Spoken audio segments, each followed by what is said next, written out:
Welcome to Season 3 of ProBots here on ESChamp.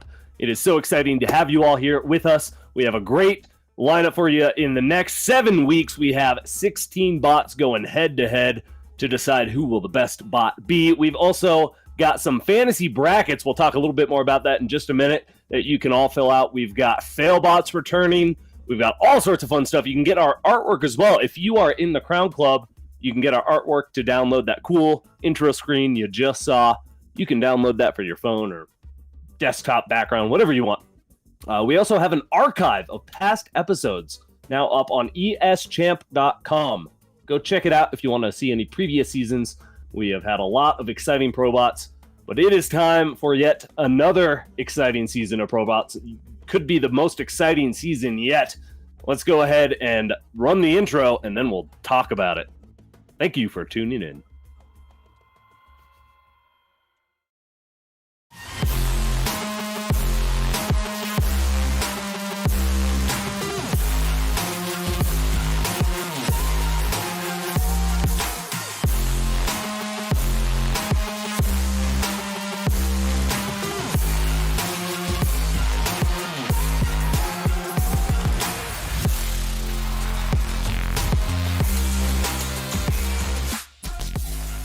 Oh, thank goodness Endersword is here to keep us company and talk bots with us. Now, you filled out your bracket, and you're excited for these games. I've got mine filled out as well. Yeah. Let's go ahead and talk about our bots, shall we?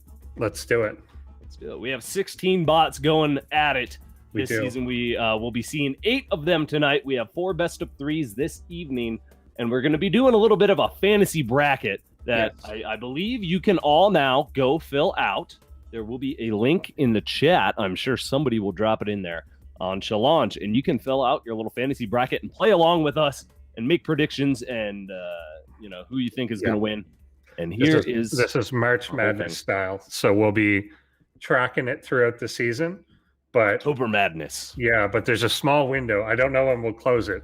But if you're here right now, go do the bracket right now on challenge.com. Someone will drop a link in here in a second. So basically try and do it before, when are we going to say, but basically by the end of the first best of 3, maybe. Something like that. Here, yeah. I guess I need to drop the link. There we go. Okay. Let's see if that works. If not, you can all ravel at me. But we talked about doing this last season, but then we forgot. So I want to do it this time. So everyone make your predictions, and we'll see what it is. But we've got a lot of new bots this season, as you can well see. So I think that's going to make things pretty difficult. I think new ones in the mix are SF4G, NegativeZero, smallBly. Oh yeah. Zoe, Whale Mean, which is that like same author as SharkBot. That's what I was thinking. Yep. It just keeps getting bigger. And Dovahkiin is new. Dovahkiin is another a lot of new bots. So actually, let's talk about how we got here. The bots that qualified. So we have 4 bots returning from last season. The top 4 bots that play, and of course, those are Eris, our winner from last season. Yep. Oops, I had my little screen up. Who else did we have? Endersword. We had Ketrock. Is it returning? Yeah, I'm looking for all 3 of them. Dominion Dog got second. Yeah. He was runner-up. Ketrock, and then Tier, right? Wasn't Tier? Man, I had this all prepared, and now I'm blowing it. It can't, but Tier's not in here. Oh yeah, Tier's not here. Oh yeah. So, that's right. So we did have Tier was our qualifier, but he gave up his position actually this season. So just a bit of news there. I'm not sure exactly why. I'm sure he's got his reasons. I heard he's doing something else. He retired on a planet to pick fruit. That's a good retirement, I guess. Yeah, and then he used the stones to destroy the stones. Okay. But so he's quit. But we're gonna find it. We're gonna find a younger version of him 5 years from now. So don't worry about it. He'll be back. Yes. But but it's the MicroMachine that ended up in 4th then. Like our 4th slot part, right? So, and we actually had, I want to talk a little bit. I don't know how closely you followed the qualifying bots here. I was just watching it right in the last week or so. There was an epic race for the last spot between Gency and Antibot. And basically, if GencyBot beat MicroMachine, GencyBot will qualify and Antibot would not. But if GencyBot lost, then Antibot would get in. And there was a really close tie. Crustacean was on the ladder. He didn't quite qualify for this, I don't think, but it was just an epic. They were within like 6 ELO of each other, or 9 ELO of all three. And Gency won. He beat MicroMachine and qualified just by the skin of his teeth. But then Tier dropped out, and Antibot got in anyway. So that's why we see Antibot here still, which is just awesome. So cool. Yeah. Yeah, a lot of newness. I'm not even sure off the top of my head the race of some of these. I think just looking at it, I feel like we're very Terran heavy this year or this season. Yeah, and it does indeed feel that way. We got NegativeZero. One of the new ones is a Protoss. SF4G, also a Protoss. smallBly is predictably a Zerg because of Bly. He's just a small version. Yeah. Bly. I wonder if he's an update of like, because Strelok's not here, so we had to replace it with another, like, kind of semi, not as obscure, but obscure player. Bly has really nice eyes. So we've got a couple Zerg in here, but it looks primarily Terran dominated again, which I was going to mention too. If you all go look at our what is it, Liquipedia page or whatever, we're due for a Terran win if you look at the win. So it's very back and forth. Protoss Terran. Occasionally you get a Zerg mixed in there, but we're due for a Terran win this season, and that's why we're going to talk about our predictions in PostBots. I forgot. So that bracket that I linked, our March Madness style prediction, you can all kind of fill it out and play, but we're only really going to talk about it during PostBots. That is our segment for our Crown Club members.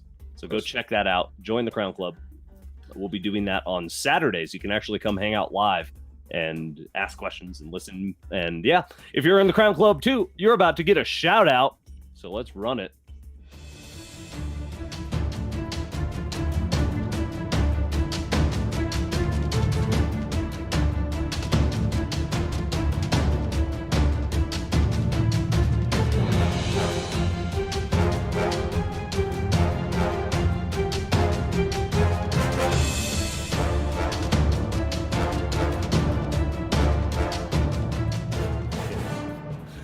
The toasty one. Oh, is it Old Man Toast? I wasn't watching. Oh, yeah, it was Old Man Toast. Thank you, Old Man Toast. You are awesome. And thank you, Crown Club members. And again, you can check out PostBots if you are in the Crown Club. We do it live Friday, and then you can watch it Saturday if you do not catch it live. But yeah, I was just reading the chat there. Tyr did die so that Annie could live. Yes. And I'm excited. I'm glad we have Antibot returning and GencyBot as well. They were right there at the bottom. It was, again, a really close finish. And then SF4G, one of our new bots, was our finalist. 16. Number 16. Yeah, Antibot does some really creative stuff. Like, we've seen some fun things out of there. Gency has some of the most advanced micro, but it's just a matter of putting the whole package together in the right way. And yeah, we'll see from some of our new folks what they can come up with. Definitely. Before we do hop in, make sure I got all my plugs. Oh yeah, hit the little thumbs up button, everybody, if you like it. This is our first episode of the season. We're going to be doing this again for 7 weeks. We'll be having a bunch of best of threes, and then we'll have our grand finals once that's all set, and that'll be mid-December-ish, end of December-ish, something like that. We'll have final dates and everything to come. But thank you all for being here. Thanks for tuning in. And it's great to see all these new bots. Thank you. Big shout out to all of our bot authors, both old and new. It's great to have so much participation and so much activity. And check out AIarena.net. That is where all these bots come from. There is an incredibly active scene there. A lot of really, really cool bot authors. You can go check out their Discord as well and make your own bot if you want to get involved. We have a video for that now. Have you watched that yet? Have I watched it? It's a good little video. Yeah. Even I could understand. It's educational. It's hard. There's so many tools out there now and kind of starter kits, sort of, to like get you kicked off with, like, here's a functional bot. Now kind of make edits to it and you can, do whatever. So yeah, there's less excuse than ever to not do it, basically. Exactly. There's some really cool videos on our webpage too, on the YouTube here on ESChamp, for just various tutorials. Been a lot of cool stuff Drek has been putting out, so go check out all the recent content if you have been falling behind. But here are our first 2 bots going at it tonight. Our first best of 3 will be versus last season's champion, Eris. Yep. By Team Eris, this is again a dual team. We got 2, Rasper and Paul. Paul, yeah, I believe are the 2 authors. That sounds right. Yep. Oh yeah, that's right. No, not Paul. It's I don't Paul? code this game is his all is we it? know him by. So Okay. Paul was the Paul bot. is the bot. Okay. Yeah. Yeah, the author of Paul. Okay. Yeah. Paul's a lot easier to remember though, so we're gonna probably. I know. Yeah, whatever. His nickname is Paul now. So all right, now this one you can see a difference in these. I think this is the first spot we've ever had in the tournament with the win rate under 50. Yeah, I think so. But the fact, so what I usually say though is if the win rate is lower, but the elo is still good and they're making it in, it means that it's kind of a high variance spot. So it means it must be capable of killing some of the high level ones in order to get in, but it just means that it's wildly inconsistent. Yeah. So it's usually an indicator that it does something kind of cool or gimmicky. So I have no information on this, but that would be kind of my guess here is that it's going to do something that's very all or nothing. It's like the god killer that'll snipe Eris and Ketrock and all these, god tier bots that are top of the ladder. There's an epic fight going on. I've been kind of watching for first place on the AI arena, and correct my timeline if I'm wrong, but I think it's been something like a couple of years since MicroMachine has been knocked out of first place, and currently there's like 3 other bots. Eris, Ketrock, and NegativeZero are all just going at it. MicroMachine is like the Tiger Woods of this thing, and there's 3 other bots just waiting for his affairs to be exposed. Exactly. And then they can take over. Move up the rank, yep. Yeah, oh, it's awesome. Yeah, go check out AIarena.net. That's where all these bots come from. Very cool stuff.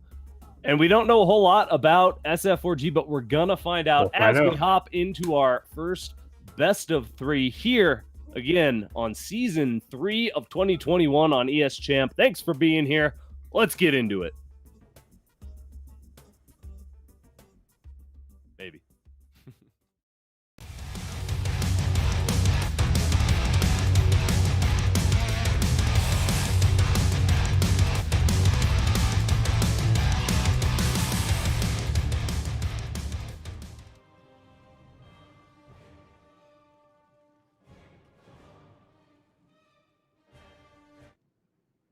What are we live? What's going on? It's black. I think we're on our screen where just see a black screen. Oh, okay, we're back. Okay. Yeah. What a tease. Well, then now's a good time as any. While we're waiting a little bit to get this to work. Yeah, fill the bracket out. So let's drop the link in chat here again. And I would do it, but I think it gets deleted unless Drekken does it. So let's talk about our brackets a little bit. Yes. I like some of your choices that you have here. I guess let's start at the end. So you think Eris is going to win it all, right? I think it's going to be a repeat. I think so. I think there's, again, it's essentially Eris followed by a bunch of Terrans that are all very good. But I think I haven't, Eris's strategy or approach of just delaying and winning while teching up, like just holding everyone off even when they have a larger army and then eventually getting to the end game. I don't know that that's been solved yet, and I felt like Eris also still had another gear to go into where Eris never actually had to play the late game.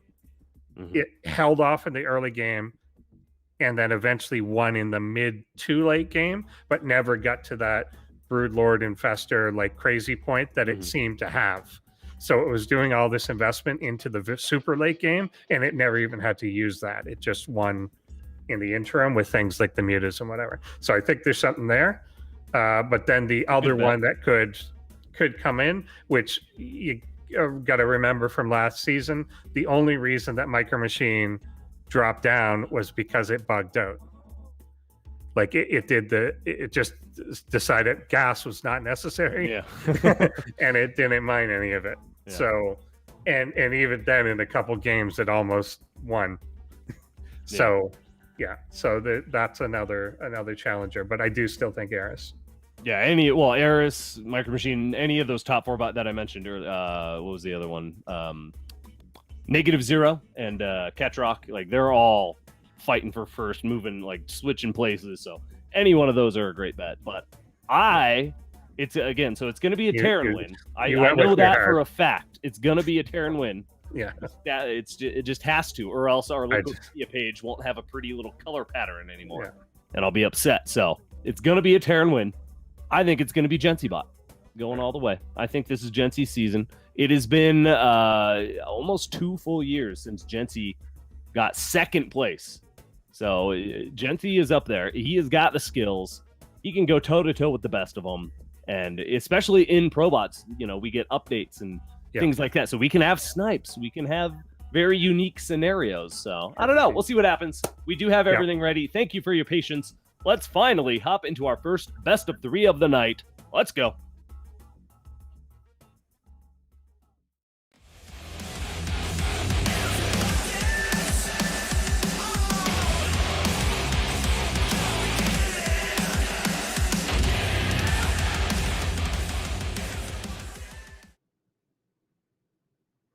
Lies, deception. Very much so. Okay, here we're back. Saul Guerrero. Third time's a charm. We're just really trying to get you all hyped and make sure everybody's got the bracket filled in. We're giving you plenty of time to do so. Just making sure. We've got a few in now. Good. I can talk more about my bracket now. So I've got some. I'm going for the upsets. That's kind of what I'm banking on. So of course I've got MicroMachine going through a long way. Eris going through a long way. Ketrock going through quite a long way.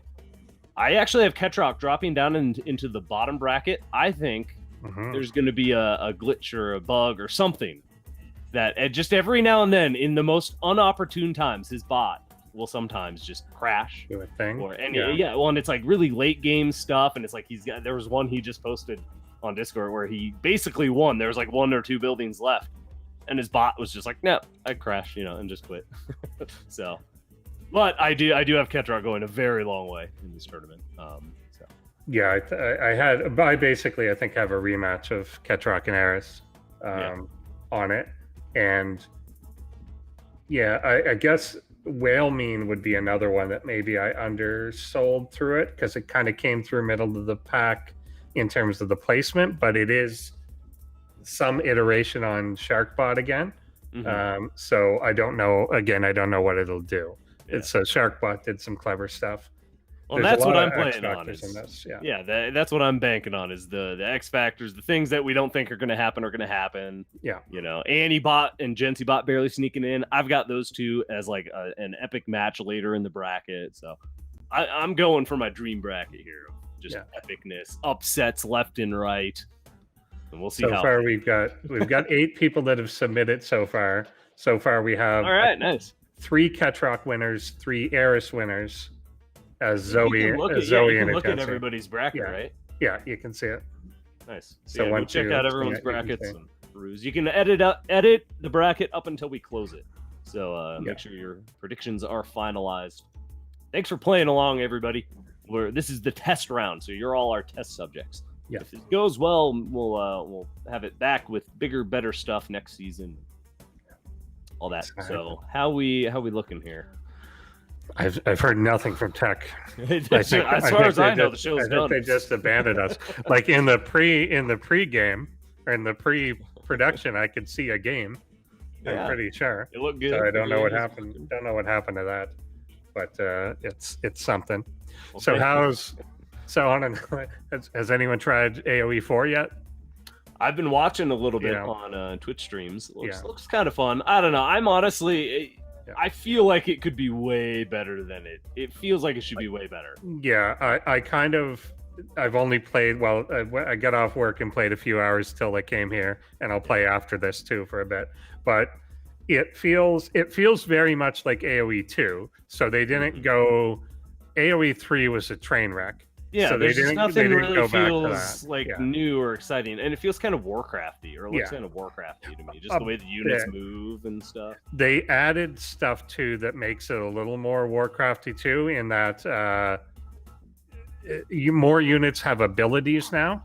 So that never really was a thing. There was stuff like siege units kind of did, but in this they have like, you do have, at least in the campaign so far, I don't know if it is true in the multiplayer, but your campaign like king or whatever has like a AoE thing depending on who it is, and then stuff like archers have the ability to put little palisades or whatever in front of them, and then other units can heal in a little area or whatever. So there's a few little things that are a little more micro-y than AoE 2 was, but it's still slow micro and slow damage and slow fights. It's not like StarCraft, basically. And I kind of like that. I do like the slowed down aspect a little It's bit. better. It's not like, it's not like a 300 APM thing. You can be slow and win.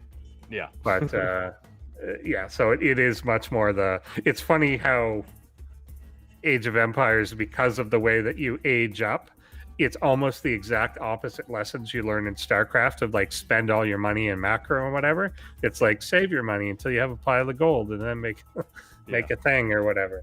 So it's a lot different in that way. But I don't know. It seems to be neat, but I haven't played any of the multiplayer yet, and I think whether that's good or bad will be the key. There seems to be the one deviation there is from the old thing.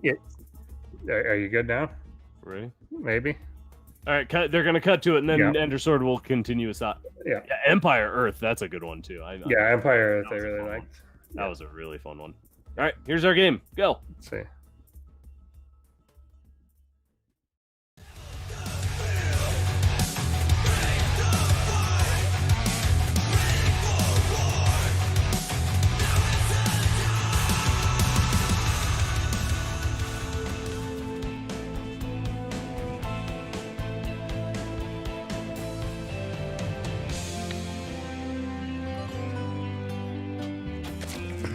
Team Eris's. Eris.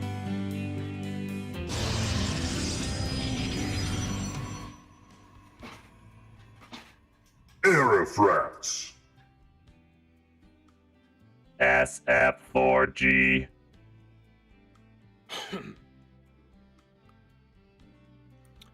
Alrighty, so here we are on the first best of 3 of our new season, and I will just finish the one sentence thought that unlike StarCraft, where it's you kill everything on the other side in order to win, Age of Empires has always had you either kill everything or you build a wonder and defend it.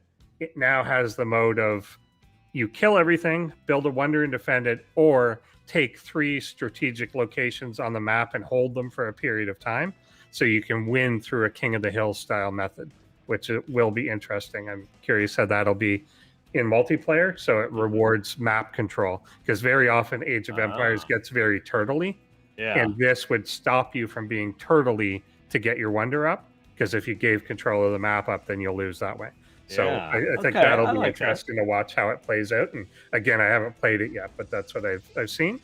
So now we're ramping up the Protoss here, add in some gateways, 3 gateways, and a cyber core. Yeah, how's this going to play out? That's what I am excited to see. We are on 2,000 atmospheres. I believe we're doing the same map pool as last season, if I'm not mistaken. And yeah, let's see what SF4G has for us in store for us to combat Eris. And just, like you said, Eris just so good at surviving, just so tanky, able to get attacked and lose stuff and still do damage in like 3 other places at the same time. Yeah, and I get the sense that what SF4G is shaping up is going to be some sort of early gateway rush here.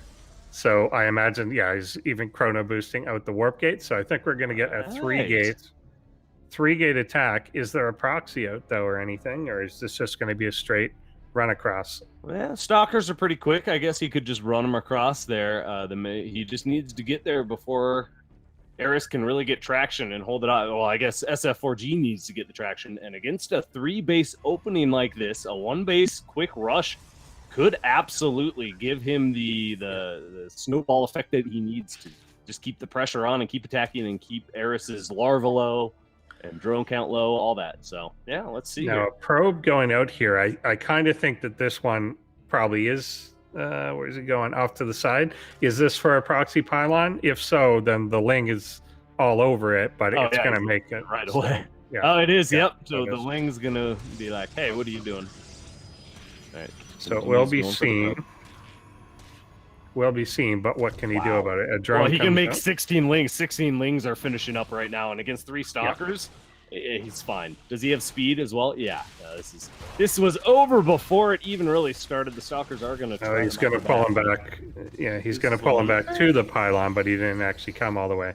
If he had actually pulled him to the pylon such that they just surrounded the pylon, then that would be it too.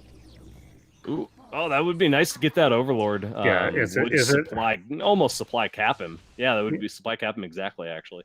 Yeah, I would assume that this is the San Francisco 4 gate or something, but I think this was only a 3 gate. Did he add a 4th? I didn't really notice. No, I just saw the 3 here, and yeah, it's just pure Stalker. So he's going to really just try to rely on almost some Alpha Star-esque play where the Stalkers are going to try to have to microback against Speedlings. Oh, it's so hard. And there's so many. Oh, but the Lings are bugging out a little bit. That's it. If they don't really commit to this, then it's going to be harder. But yeah, okay. The warpins here are not going to be fast enough. No, and oh man, just about 2 Zealots or even 1 Zealot here. He would have a heyday. He could swipe down half of those Zerglings If in he one hit. if he abandons the position, though. Ooh, here we go. So more and more Zerglings are on the way. But there's so a Eris, lot of Lings. Eris isn't saturating his third, is he? No, but I mean, yeah. Wait, is Eris the she? One of our bots is a she. I forget which one it is. Yeah, Eris is a she. Yeah. Yeah, it's Eris. Yeah. Yeah. She is the god of Discord. Yes, that's right. Yeah, we actually don't have any notes on SF4G, but we do have. We'll be talking about Eris and Eris's updates and that kind of thing. Oh man, these things are just getting great trades here. Any Stalker you kill is such a good trade for these Lings. Yeah. There's so many Lings out at this point. Yeah, it's funny in most of the matchups, like Protoss and Terran, the individual Stalker control is of benefit. But when you're up against a ball of Speedlings, it's actually not. It's a negative because it spreads them out and they get surrounded, and then they don't know what to do. Now, he's not being aggressive right now, though, but there may be a point where they jump on him again. Like he's waiting for him to come just a little bit further, and that's where SF4G is really getting hit. Is moving just a little too far forward. Yeah, so it's this sort of thing that microing back individually is allowing the surround, whereas Stalkers are big. If you get them in a big ball, it's hard to get the. Is it? Yeah. Okay. Yeah. Okay. Yeah, he did add another. Yeah, if you get him in a ball, you just imagine if he had all his Stalkers still in a giant Stalker ball with, like, even if he was working towards Blink or something. Yeah. What was that? Just floating all right, well, Stalkers are getting a few kills here, but Eris is finally able to start saturating the third. The creep is starting to spread out, and that one Zergling is going to eventually kill one of these gateways. I think it's getting quite close. Yeah. And I wonder if that's going to break any of the warp-in logic or anything like that. I'm curious to see how this. He's starting to accumulate a tiny bit on these Stalkers, but I just don't know that they're ever going to break through. Like, you can clear out the Lings too eventually, but there's like 3 or 4 queens behind it too, and he's going up to lair, and I like the response. Don't kill the Ling, just build another gateway. Yeah. There's just going to be endless Zerglings, and again, unless the Stalkers had accumulated a really nice Stalker ball here or something, there's just no way they're going to be able to break through Speedlings at this point. 16 on the way at any given time. Soon that Cybercore will go down too. That's going to screw things up a little bit. It's a good attempt. I like the idea because if you can micro it well and really fight off creep and keep the larva getting spent on Lings, then this definitely has a lot of potential. And I mean, the Stalkers are still going. That's it. There's a little bit of an opportunity here, but they're both of them aren't exactly making like crisp decisions on when to engage and re-engage and whatever. So the Lings kind of back up. They go for the surround from behind. Okay. I thought I saw them going to the left there. Nice flank. We're just getting the over microing. Like it's that he will clean it up. It's just when a Stalker gets surrounded, it sits there and shakes instead of just accepting it and shooting. And the cyber core going down will certainly be detrimental.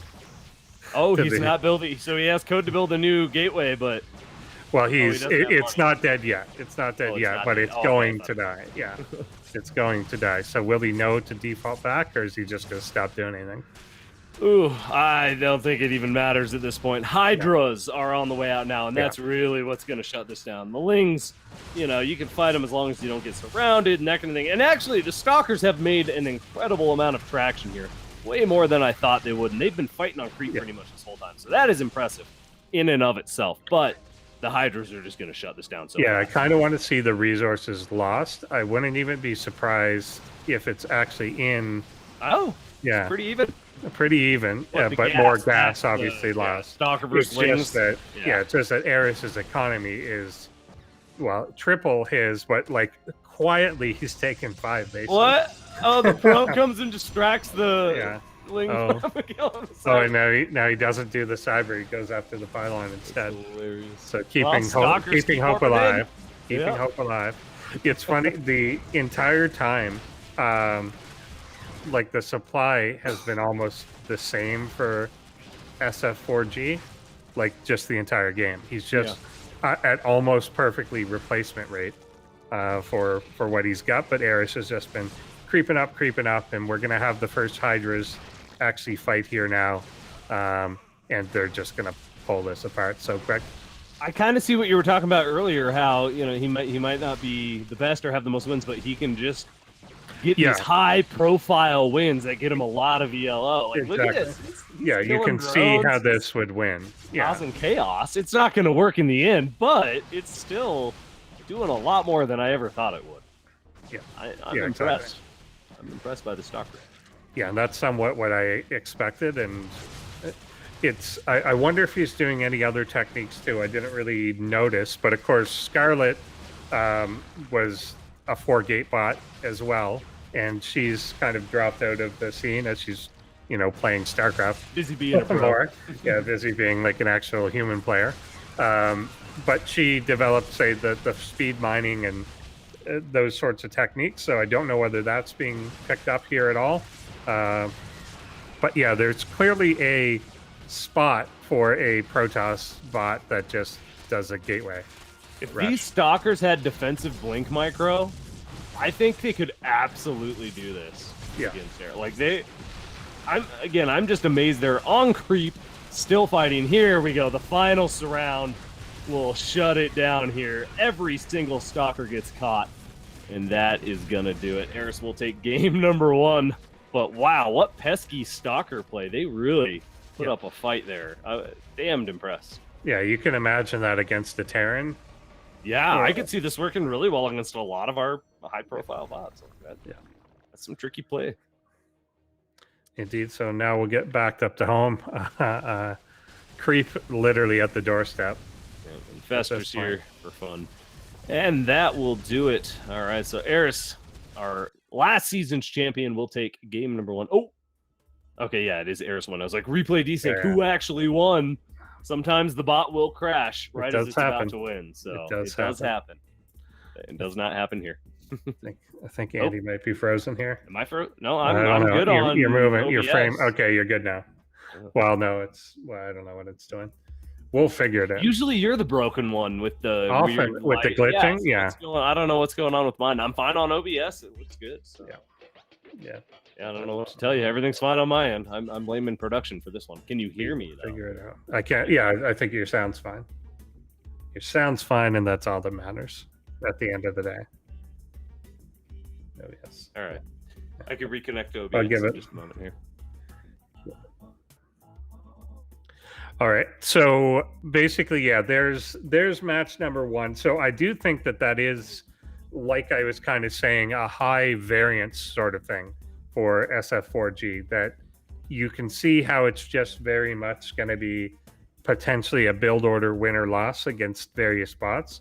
So if that's essentially all it does, and given the bot's name, you would kind of think maybe that is what it basically is going to do.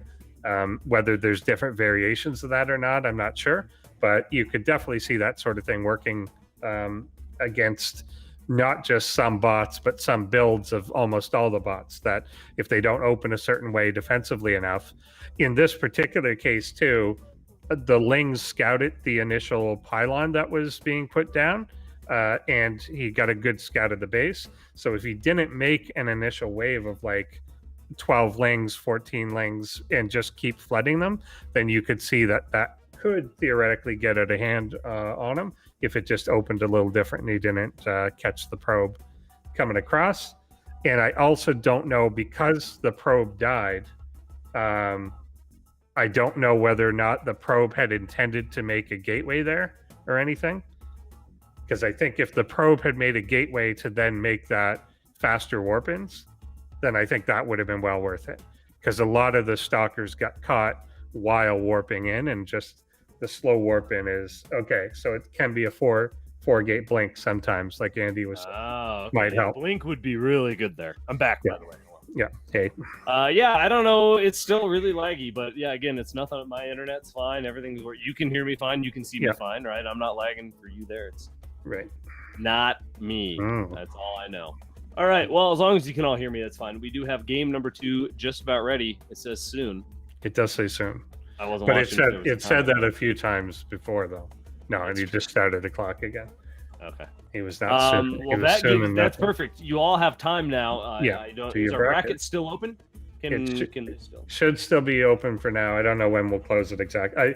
I think this one, it's not going to be too much of a. Yeah, after this series, we'll close it. I don't think this series is going to shock anyone anyway. So there you go. We'll see if Blink gets mixed in or something. 2 zealots mixed in. That could give him the tidal wave of stalkers that he needs. Well, you'll be like a hero. If you go on the bracket right now and predict SF4G to win the tournament, then bold, very bold. I see I'm just looking now. We've got 11 of them in now, which is nice. Wow, nice. So get them in if you can. But we've got more Eris vote. Actually, the last 4 that came in are all Eris wins. Yeah, everybody thinks Eris. It's going to be very close. It's kind of like on the ladder right now. It's like a 4-way, not a tie, but there's just a 4-way brawl for first place going on. So we'll see. Basically is. Check out our Crown Club as well if you have not already. We do a little segment called PostBots. That is where we're going to be talking about this fun bracket you have just filled out. So make sure you check out our PostBot segments. We just do predictions, talk about the games we saw, that kind of thing. You can join us on Friday nights for that. Yes. And YouTube has some fun stuff too. You can like super chat and super thanks and super thumbs up or something, or everything is super. Everything's super. Uh-oh. Rip me. You're back. Oh, I'm back. You're back a little. That's fine. All right. Well, something's going on, but it's all good. It's probably through the OBS site itself or something. I don't know. Well, whatever. Maybe because we're trying to connect people from like 3 different places across the world or something too. It happens. Yeah, it happens. Game number 2 is ready. Let's find out. SF4G versus Eris here on ESChamp. Let's go.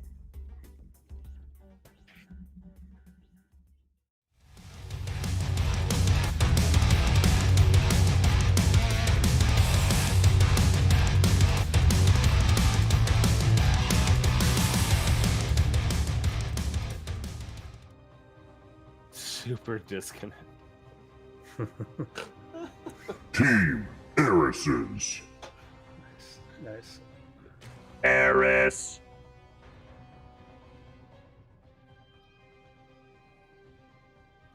Erifrats. SF4G.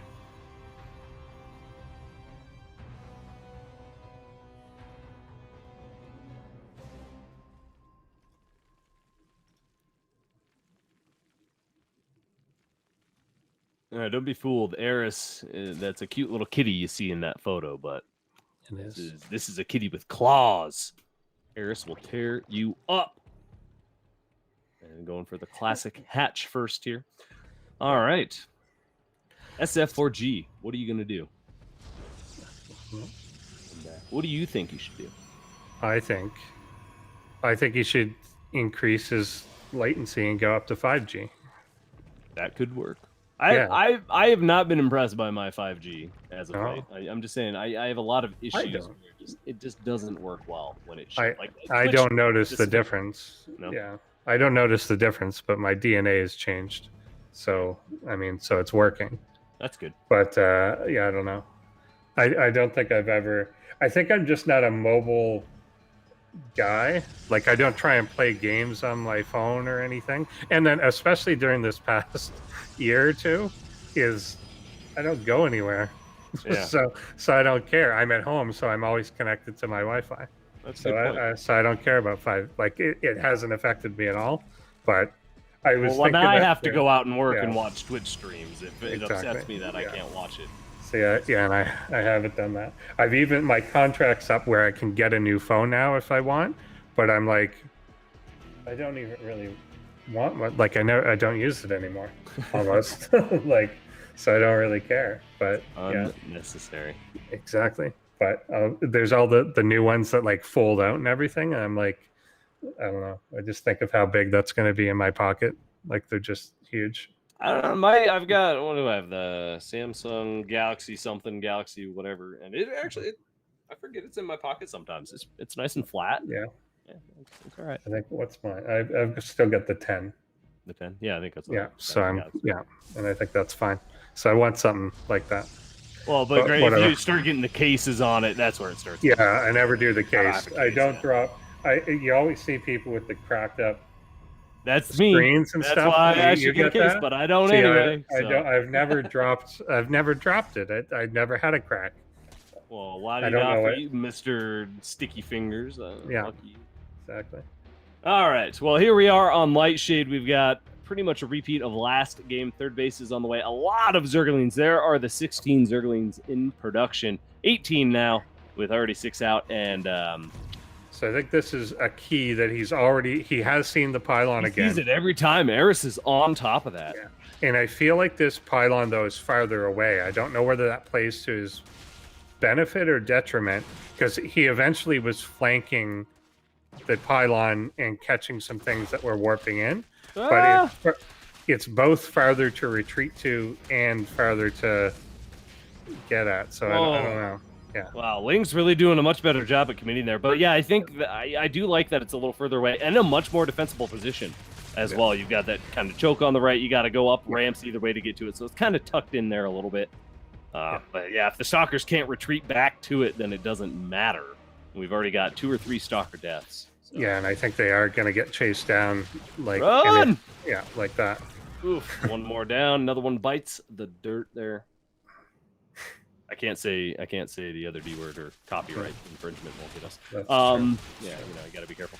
Yeah, another Stalker. Every single one that gets surrounded and killed, it just hurts SF4G's chances to get that Stalker snowball effect that he desperately needs. And here we go. Well, maybe if he can get enough Stalkers to kind of plug up this hole, it'll help a little bit. Yeah, that's where it would play if he gets enough in that choke. But I think if he just loses like 1 or 2 each time, it's never going to get there. Because So it he's only able to add them at a very slow pace. Yeah, well, and he adds them really slow, and it seems the only ones that really get chased down are the ones that lose their shields. That's when it seems like the Lings are like, okay, now I'm going to commit. So I wonder if that's actually the case here. And yeah, here we go. More Stalkers going to get choked up a little bit. 2 more. See, they're going to kill these 2 off and then pull back. Yep, there. Boom, boom. So I think it has something to do with the shields. But I could be wrong. Yeah, that might be it, that it decides to go for the hull damage. It must make some assessment like that. I want to see in this game, when we're getting close to it, I think SF4G basically maxed out at 50 supply and was always hovering right at 50 supply. Yeah, right on 46, 48. Yeah, right on. So let's see if he can get over that. Basically, there's the 24 workers at home. They just stayed that way. He just needs 2 more Stalkers, and he's got it. Oh, but he's going to lose a couple here. I can feel it. There you go. Those 2 on the left there are going to get boom, boom, and then pull back. So close. It is very back and forth, and yeah, if these Stalkers were just a little bit faster, a little bit, I don't Also, know. if they knew, too, to stop in the gap. Yeah. because they block the gap and then they pull back further and then they get. Well, and I'd like to see So the it's going really further wounded now. ones, the Yeah. really wounded ones without shields. It'd be nice to see them just keep walking back behind the ones with shields, but they keep stopping and firing, which makes them susceptible. Stalkers are all about you got to get the wounded ones to the back, and it looks like So for whatever reason they went all in here now. Yeah, they were just like, okay, we're done with this time. Okay, now he doesn't want to do that. Yeah, okay, he will finish it off. So, yeah, for whatever reason, this was a quicker one. He actually, even though it was farther away, he committed to it more strongly. Yeah, some condition of I've done this much damage, or they have this much health, or whatever. So just go. But good attempt. I love the 4-gate attacks. I'm glad to see another 4-gate bot in ProBots here, because it does add a fun element of are these bots ready for that early game pressure? Can they handle themselves to the mid to late game? Yeah, because that is what's really been defining the best bots, are the ones that can get up into that late game, and even the ones who can play a good late game with Vipers, spellcasters left and right, all these great things. Yeah, choke points are the weakness of quite a few bots. Yeah, it's really hard to identify that properly and know when to make that sort of decision. And and when to, I think one of the harder things too is when to act as a group and when to act as an individual. Is part of the Stalker micro being so good is controlling them as individuals. But when you're facing a bunch of speedlings, you need them to move and act as a group, because they're protecting each other by creating the larger surface area. Get those shielded ones up front, get your wounded ones in back. Yeah, definitely. All part of the Stalker game. Well, fun game, fun series, a great way to start off season 3 with just a lot of action. And that was very action-packed. So good attempt from SF4G. You will be knocked down into the lower bracket. Our first bot in the lower bracket. This is a double elimination, in case anybody forgot. So just because we have bots getting knocked out tonight does not mean they're going anywhere. We'll see SF4G again in 2 weeks' time, I believe. Keep your eye on that. Should be fun. All right, coming up next, we have got an exciting one. We have got a returning bot that we haven't seen in a little bit of time. Yeah. We've got SharpenedEdge coming back, going up against BenBotBC. Yeah. This should be a fun one. SharpenedEdge was our winner in what year? It was like 2 years ago. Season 2 of 2019. So it's been over 2 years, just over 2 years since SharpenedEdge has had a win.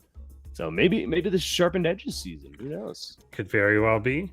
Yeah. And BenBot is another one that kind of came in on like a bit of a single note, but then seemed really durable. That it went with the whole, I'm going to make battle cruisers, jump them into your mineral line. But then when that fails, I'm going to defend for 57 minutes. Yeah. and just make you like beat me through attrition. So that's an interesting one too. I don't know what'll be tweaked there, but there's some strength there. So this is one of the ones in the first round that I'm the least certain about. Yeah, this should be a hell of a match. And a fun note too. So SharpenedEdge's author, Dr. Imphy, he's the one who has the map analyzer tool, right? Yes. That I forget exactly which bots use it, but or Imphy. Yeah. I recorded Dr. Imphy for the intro. So he could be a doctor. He's doctor this time. That's a scalpel. There you go. He uses a katana for his surgeries. Yeah, exactly. To dice you up. Decent win rate here. Nice low crash rate. Yeah, SharpenedEdge has been around for a long time. I think it's been around since my first season in 2019. Probably, yeah. It was definitely one of the original. And then it got first place in my second season in 2019. Yeah, and then we haven't had a win in quite some time. So yeah, I'd like to see SharpenedEdge. I put SharpenedEdge going, I think, kind of far in my bracket, or either that or pretty far in the lower bracket. One of the two. Now this makes me wonder if the stats are right, because this is the exact same numbers as what? As SF4G. Oh, is it?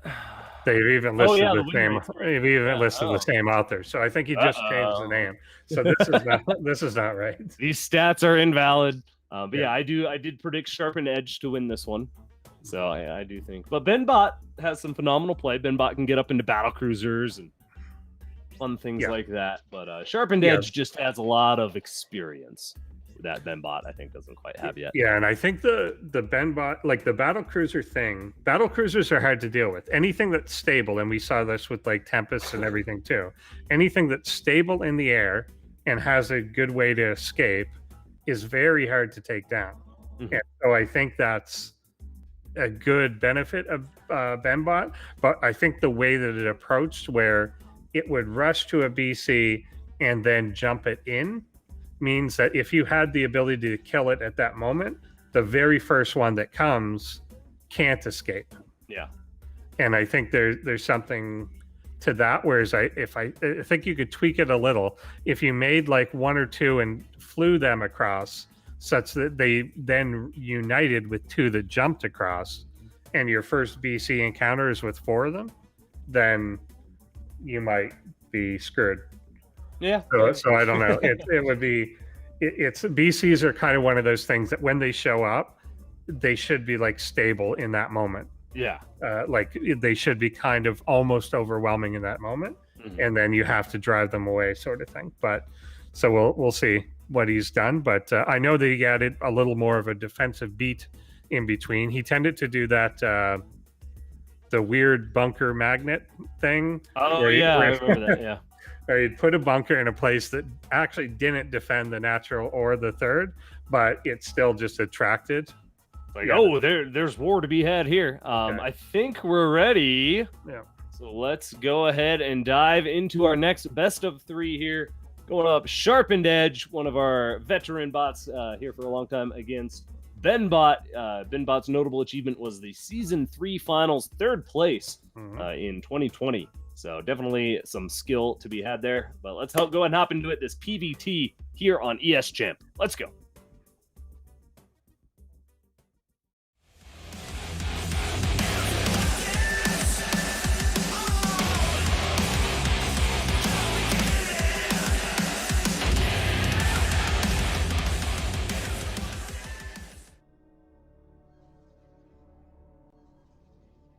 Dr. Infees. SharpenedEdge.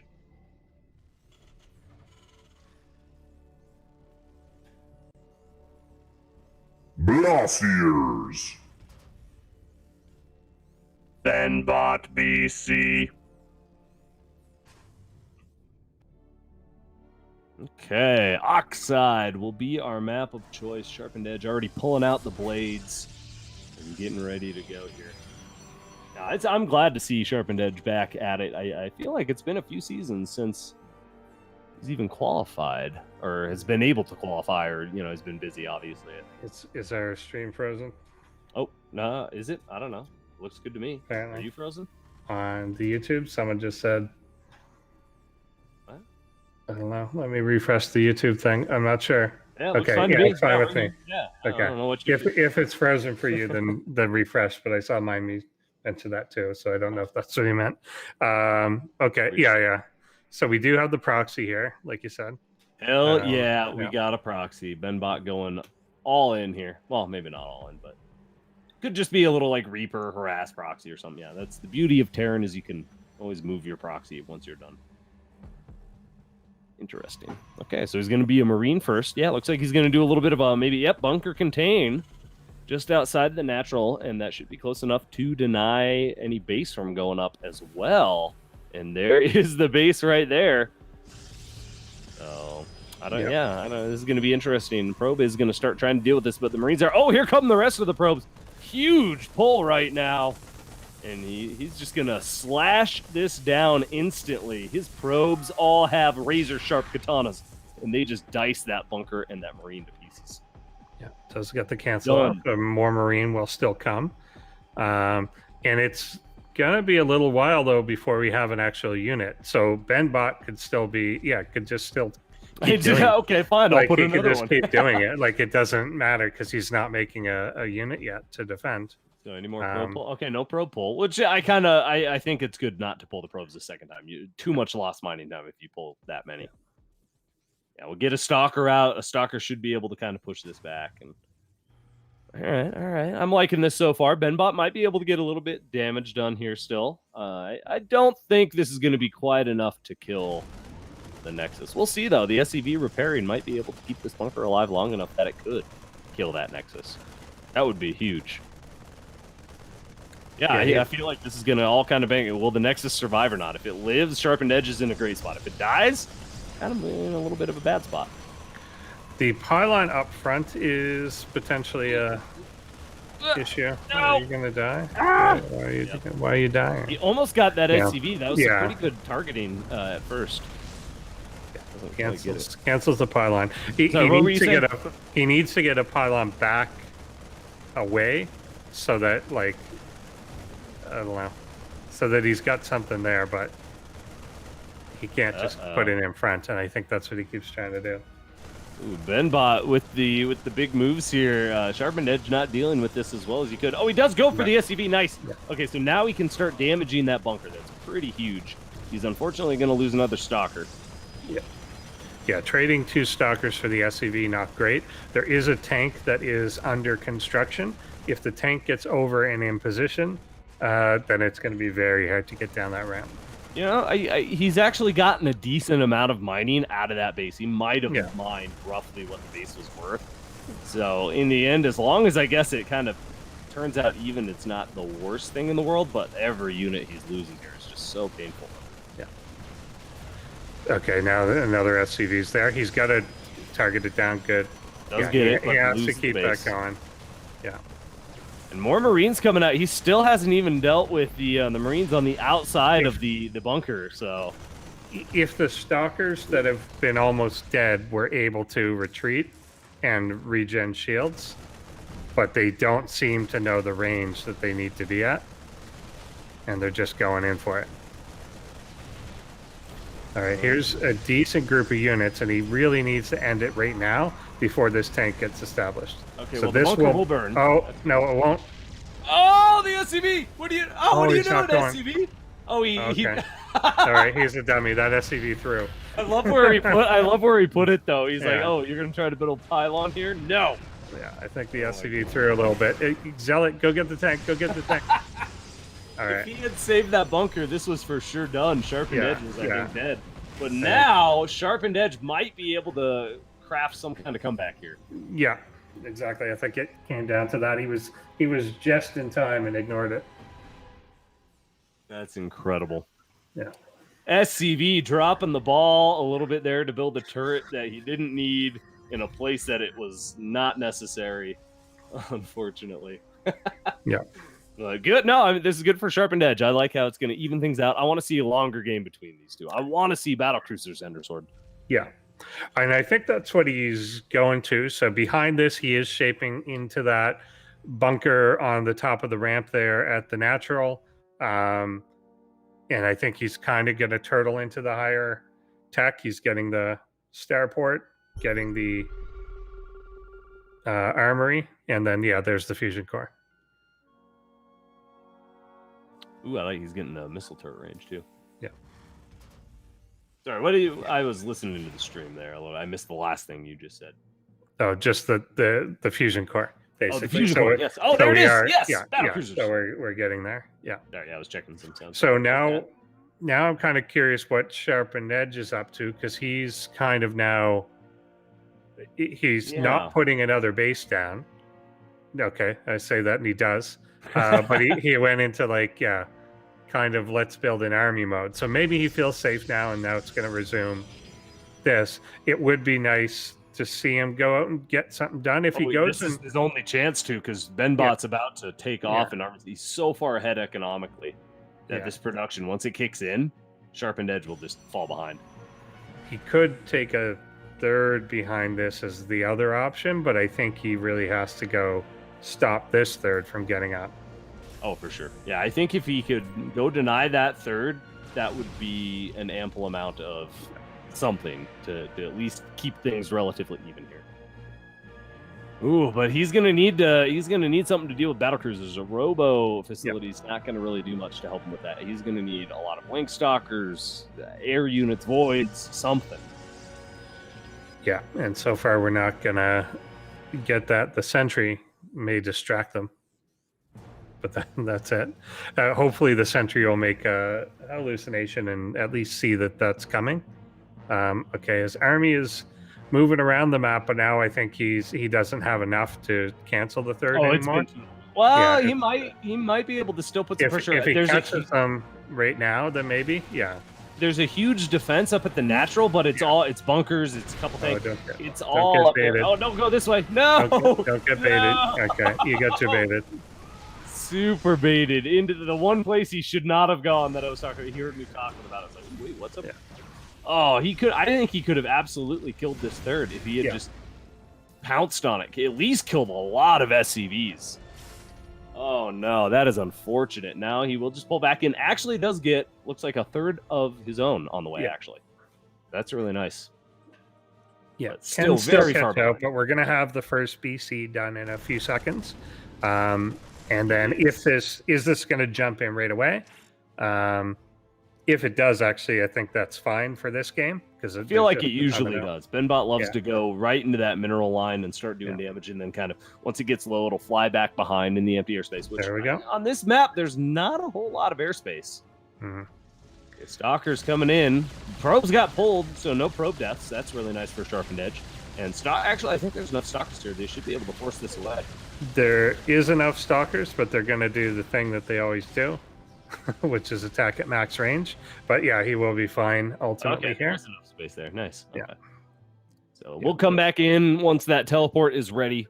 Very, very BenBotBC right there. Those BCs are consistent. He didn't immediately have another one on the way either, so it's not going to be reinforced just yet. But the Yamato is being researched, and here comes a Hellion to go after this base. That blue flame's actually really nice here for the anti-zealot a little bit, but an immortal will waddle over and push this away. No, I mean, the zealot's actually going to chase it away in the end, but... Oh, you're stuck. What are you doing, Hellion? Oh, jeez. That is where he's trying to drive over it. It's a small ledge. He should be able to hit the ramp, you know, do some Evil Knievel stunts or something. Ooh, another Hellion gets pushed back. Viking on the ground leading the charge here. The Marines are going to stim and start pushing in to get 2 stalkers. The Immortal has now no defense. The Zealot goes down, leaving it all alone. A couple more units are going to come in. I think this is just barely enough. Yeah, it's going to be able to push BenBot back. Ooh. This is SharpenedEdge is living on a very sharp edge. He's living on that razor's wire right now. He is down by about double the army supply. So he's lucky a lot of that was still, a lot of it's at home in defense, in the bunkers, the tanks there. So not sure what's happening with the SCVs here. Are they on repair duty or are they bugging out for some reason? Oh, well, now they're like swapping. They're like changing the shifts, the guard or something. Fair enough. Huh. They may be on. I know that he reserves like a group to repair stuff like the BCs. Yeah. So maybe that's what they're doing, but yeah, I don't know. So he's grouping up there. Well, he's getting saturated everywhere else, so that's probably why they're just floating. Yeah, they're just extra. Okay, now they're going to the fourth. Now that it's found. Okay, I see. So yeah, they were just extra. All right, fair enough. Fair enough. So army is moving out and somewhat scary. Somewhat traditional, potentially assault, but he's backing up. He's got to wait for all those upgrades you just started. Yeah. Got to get building armor, the Raven reactor, the ship upgrades there. But 2 more battle cruisers about to finish up as well. Now, SharpenedEdge has gotten together a decent little ragtag force where I'm trying to imagine how he can win this scenario against these BCs. You know, he could force out the ground army. You know, he can maybe fight him in a choke, something like that. The battle cruisers, he doesn't have an answer for 5 now. It will be 5 battle cruisers, I think. Okay, burning the jumps here is something. So if he does have a lot if he ends up with 2 of them back in the corner here again, then that's something. That helps. It takes 2 of them out of the fight. Okay. Oh, actually, he's going to be able to get a lot of damage on this one warping in. The stalkers stick around. They might actually get a kill here. Nice. That is huge. That is one way to do it. That's one way to deal with battle cruisers. Another one. They are just jumping into the stalker death trap right now. Oh my! What is going on? Did he kill his own stalker? What was that? No, it was a Yamato. Okay. Yamato came in and took it out. Okay, so yeah, just the Viking or the battle cruisers being here kept the stalkers around, and then the warping, the stalkers just are like, okay, I guess I'll stand here and wait for you. All right, another one finishes. Well, it insta jump in. This is the best way that SharpenedEdge could deal with this. Is the only way I think SharpenedEdge could actually win this fight. Yeah, is by at least killing these BCs one at a time here. Yeah, now here comes the main army down the middle. So they're going to try and move. Okay. They bounce out, but they're going to come back damaged. So they're not with the main army for now. But SharpenedEdge's army, of course, also out of the way. So he could just lose the third immediately. There's not a huge force here. He might save it. Yeah, the Colossus here is actually nice, even though it's not what you want against BCs. It's pretty good against the rest of this. Yeah, all the Marines are getting a lot of damage. It does go down pretty quick to the Battlecruiser. Battlecruiser actually has to teleport out, so the third base is saved. That's huge, Endersword. If that base goes down, he's pretty much just done for. Yeah, no, definitely. He's definitely doing a lot of work to even this all out. BC getting away. Man, those BCs jump out at just the right time. Yeah, I think he's timing on that. Yeah, I think he definitely knows kind of when to hit it. Yeah.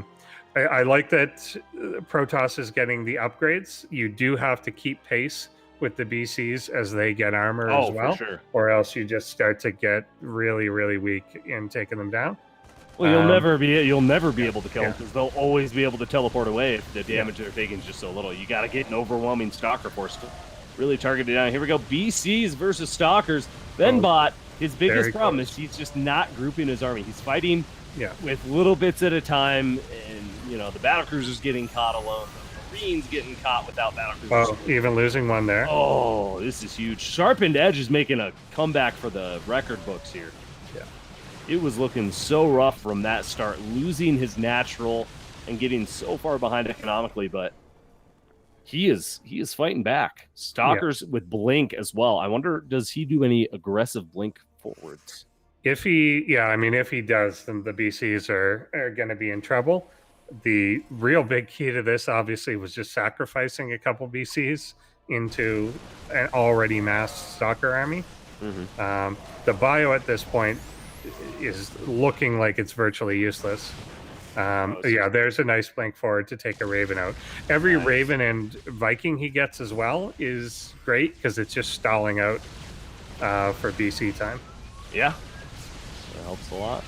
Okay, more BC is going to come in. They will, get a few shots, get a Stalker or so, but I don't like him retreating from this, though. The Stalkers? Yeah. Well, he kind of had to because he had to get the BCs over open ground a little bit more, right? He also, I think, was doing because he had the. Oh, he's doing it to bait him in, and then to blink on him. Yeah. Oh, that is sick. All right, he's doing a lot of damage. Another blink forward, gets another battlecruiser and another Raven. Holy, SharpenedEdge is doing it. I think he's going to make the comeback, Endersword. It is kind of shaping up that way. We'll see what the disruptors can do, and there is a Stargate coming as well.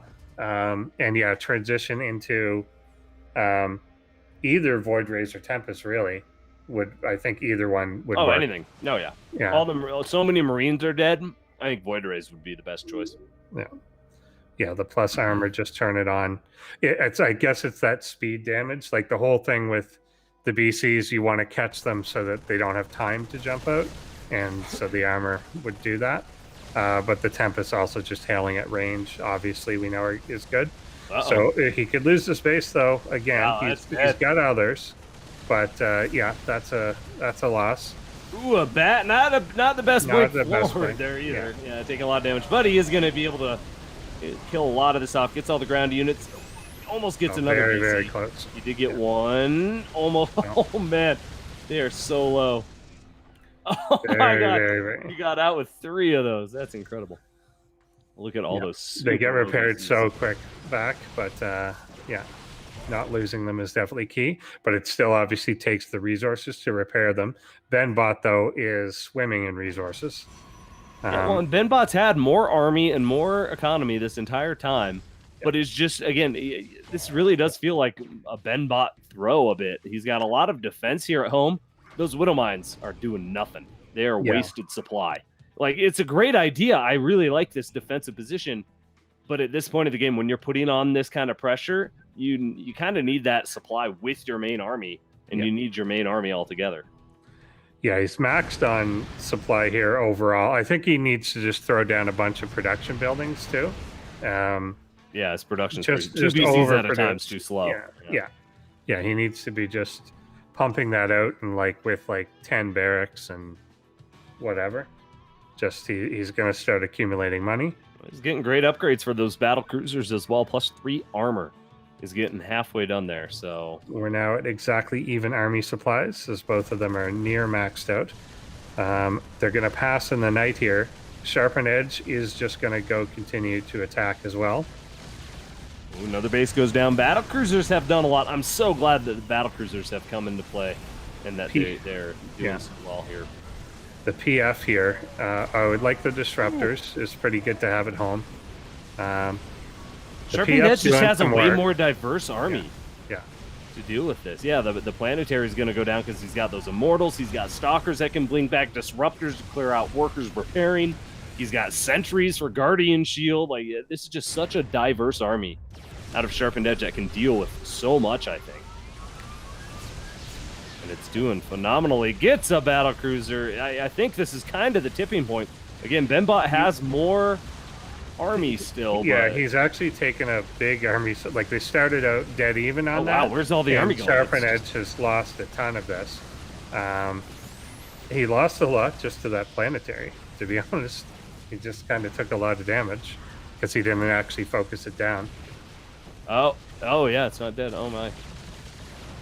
Well, it's back, but I mean, he did kill it, but I mean, he took a long ass time to kill it. Yeah. Like if he had just shot it, then it would have been dead in like 4 volleys, but he took a long time to kill it.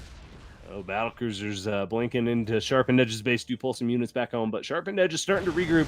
Man, right as I was complimenting the diversity of the army, how well it was working, it just melts and disappears in front of my eyes. Yeah. And now SharpenedEdge is really far behind in army. He does have his economy looking quite strong, which is good, but oh man, it was looking like SharpenedEdge was doing the comeback, but now we might be at critical BC mass with plus 3 armor, plus 3 attack on the way. Oh, we're gonna need a lot of void rays for that.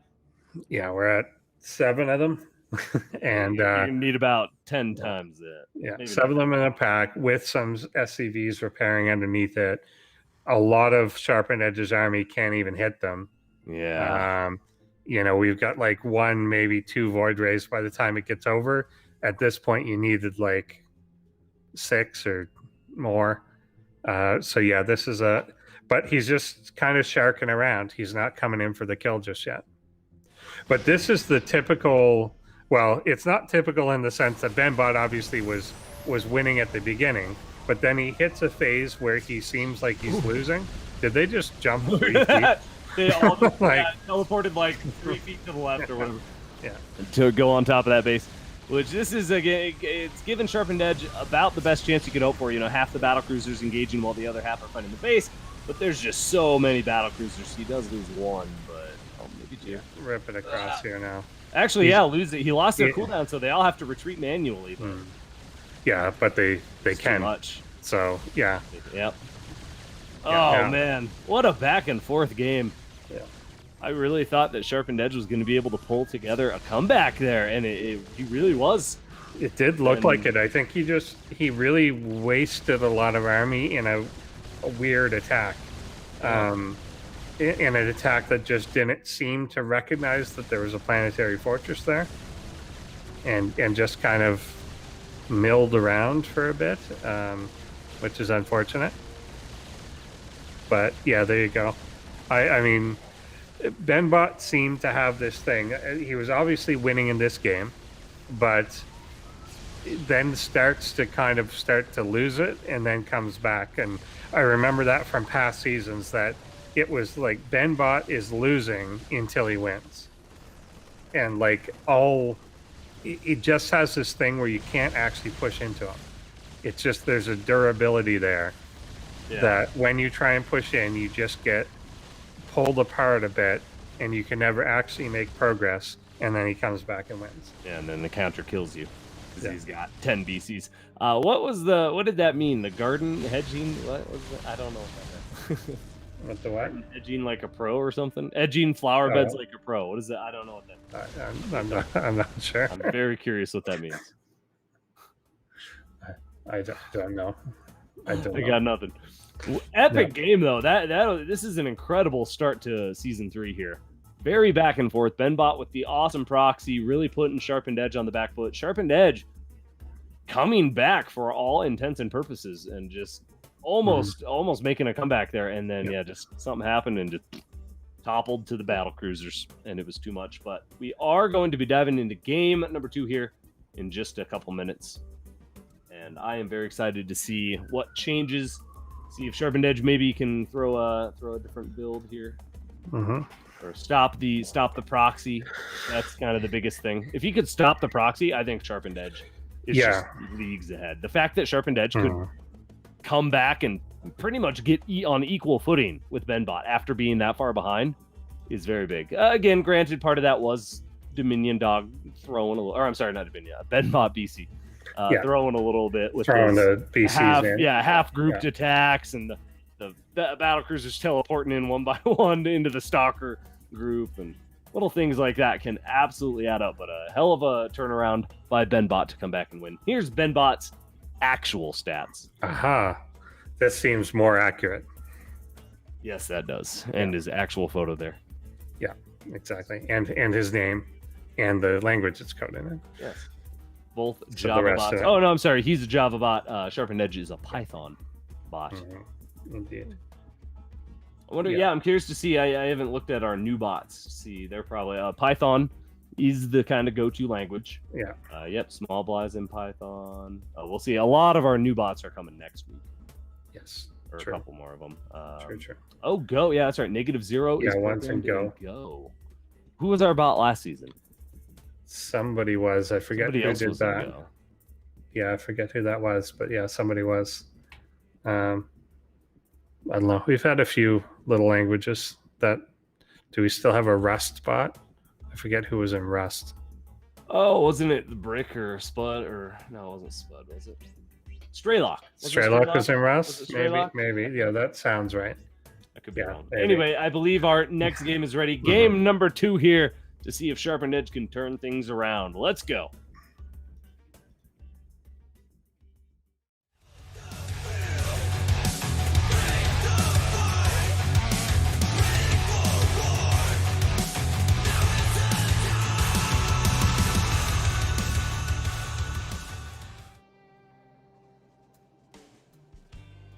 Dr. Infees. SharpenedEdge.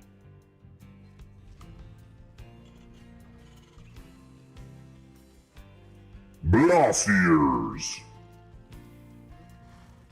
BenBotBC.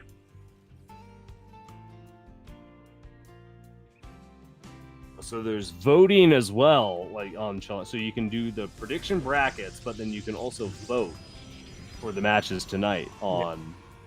I also don't know. I see our poll is now, which bot do you want to win? Yeah, that's what we changed it to that last season, remember? Because I didn't like, because there's some matchups where like, oh, it's obvious, Eris will win or whatever. I guess. Which we're getting to the point where it's not always the case, but yeah, I guess it makes it who you want to. I guess it's true that that's a poll instead of a prediction. Yeah, we have predictions for that. Yeah, but who do you want to win?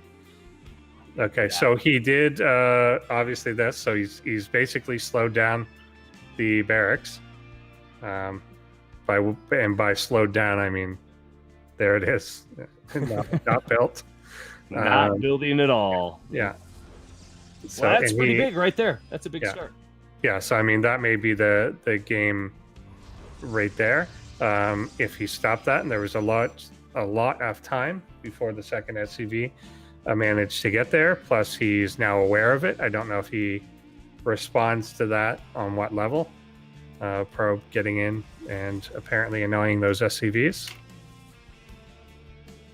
Oh, we've got a couple. So Veteran is Go, that's right. And then one of our new bots, Dovahkiin, is also in Go.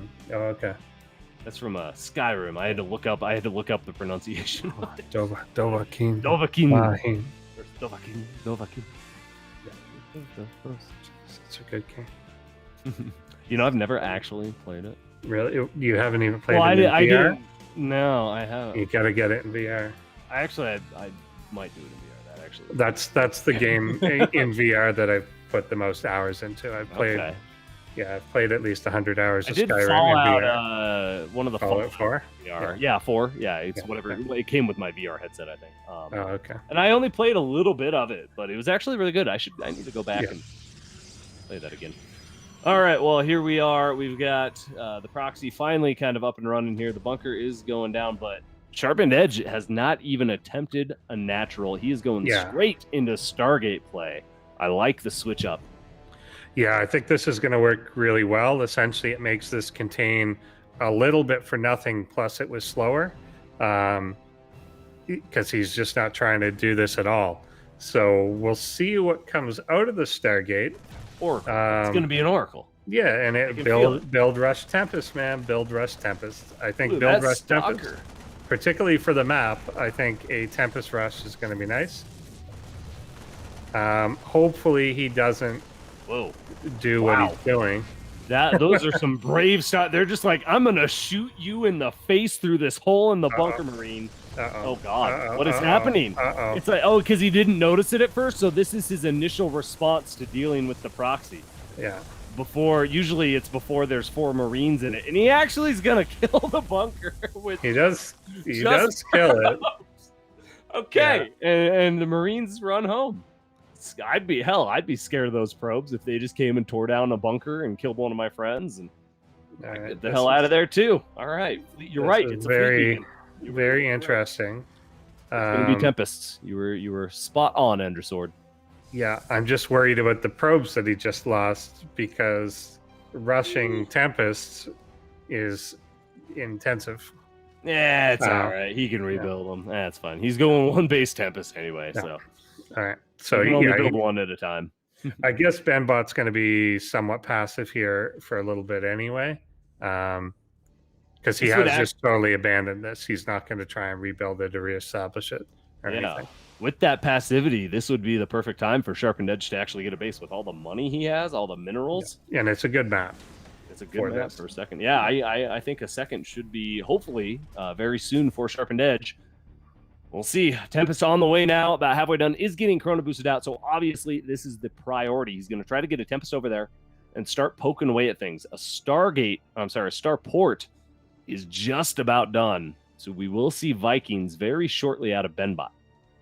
Will he be able to get enough Vikings up to deal with the Tempest? That's the biggest question. Oh, nope, you're going the wrong way. Go to the base. Go kill workers. What are you doing? Okay, okay. Does he think something's still here? He wants to clear the natural. Okay, that's good. I like that. It's okay. Oh, well, yeah. He gets seen here. I don't know how he'll respond. But yeah, I don't know what maybe it's just that he's going to group up till a couple. But yeah, I think that should have gone right across. Yeah, especially with the Chrono Boost. I thought it was going to go straight across and start getting work. Yeah, we see the response now. Turrets coming down. We've already, he got the high sec auto tracking last time, so but it could help. I guess that doesn't help against Tempest, though, does it? Tempest still outrageous. Not so much, yeah, not as much for sure. Not as much. Okay, here we go. Tempest making its way across with a Zealot in tow. What will they get done? All right, second one pops out. Will it join up? It's making a beeline for this one. Make a sitcom about this. Tempest and Zealot. All right, here we go. Tempest is going to start working on that Viking, which is actually, he's going to scare the Viking away a little bit. He's got the range. This is actually a beautiful spot for the Tempest. He's going to really be able to abuse this ledge and this empty space here to the left and should be able to kill his Viking, no problem. Oh. But the other one's not helping, though. There he goes. Boom, there he gets him. Yeah. Okay. All right, now this is decent. Two of them up. We'll start to shake. Shake it up now. Okay, we do have one more Viking in production, but it's going to be a while till it gets out. The SCVs repairing are going to buy a lot of time. Oh, actually, the Marines unload and are going to go for the Tempest, but they'll never catch them. There's no way in hell that they're going to catch these guys. The Zealot's still running in front. Where is he? Oh, is the Zealot? Yeah, he just keeps. Oh, he died? Yeah, one keeps running in and then dying. Yeah. Aww. Don't get debated out of position there too much. Keep damaging, keep doing work here. Tempest got to keep that pressure on. And as soon as he gets up to like 5 or 6, he's going to be able to pretty much two-shot the bunkers and then tanks and then everything else in his path. So, yeah. The bunkers doing their job, though. This is kind of, for whatever reason, the bunker positioning that BenBot picks is just like a magnet. Like, it's not necessary to kill these at all, but it always attracts the army. Like, he puts them in these positions and then he just baits them. Ooh, there we go. We'll Yeah, go good down. targeting. Gets to the Viking, or switches to the Viking. Yeah. Oh man, they're starting to do some work, Endersword. are I'm they starting doing? to believe Yeah. in the Tempest strategy Yeah. here. But we haven't seen it in quite some time, but maybe it's due for a resurgence. Yeah, I think it's good. I mean, he's caught him at a point that he's not ready to deal with this. Oh, get out of there! Get Yeah, out of there! there you go. He'll be okay.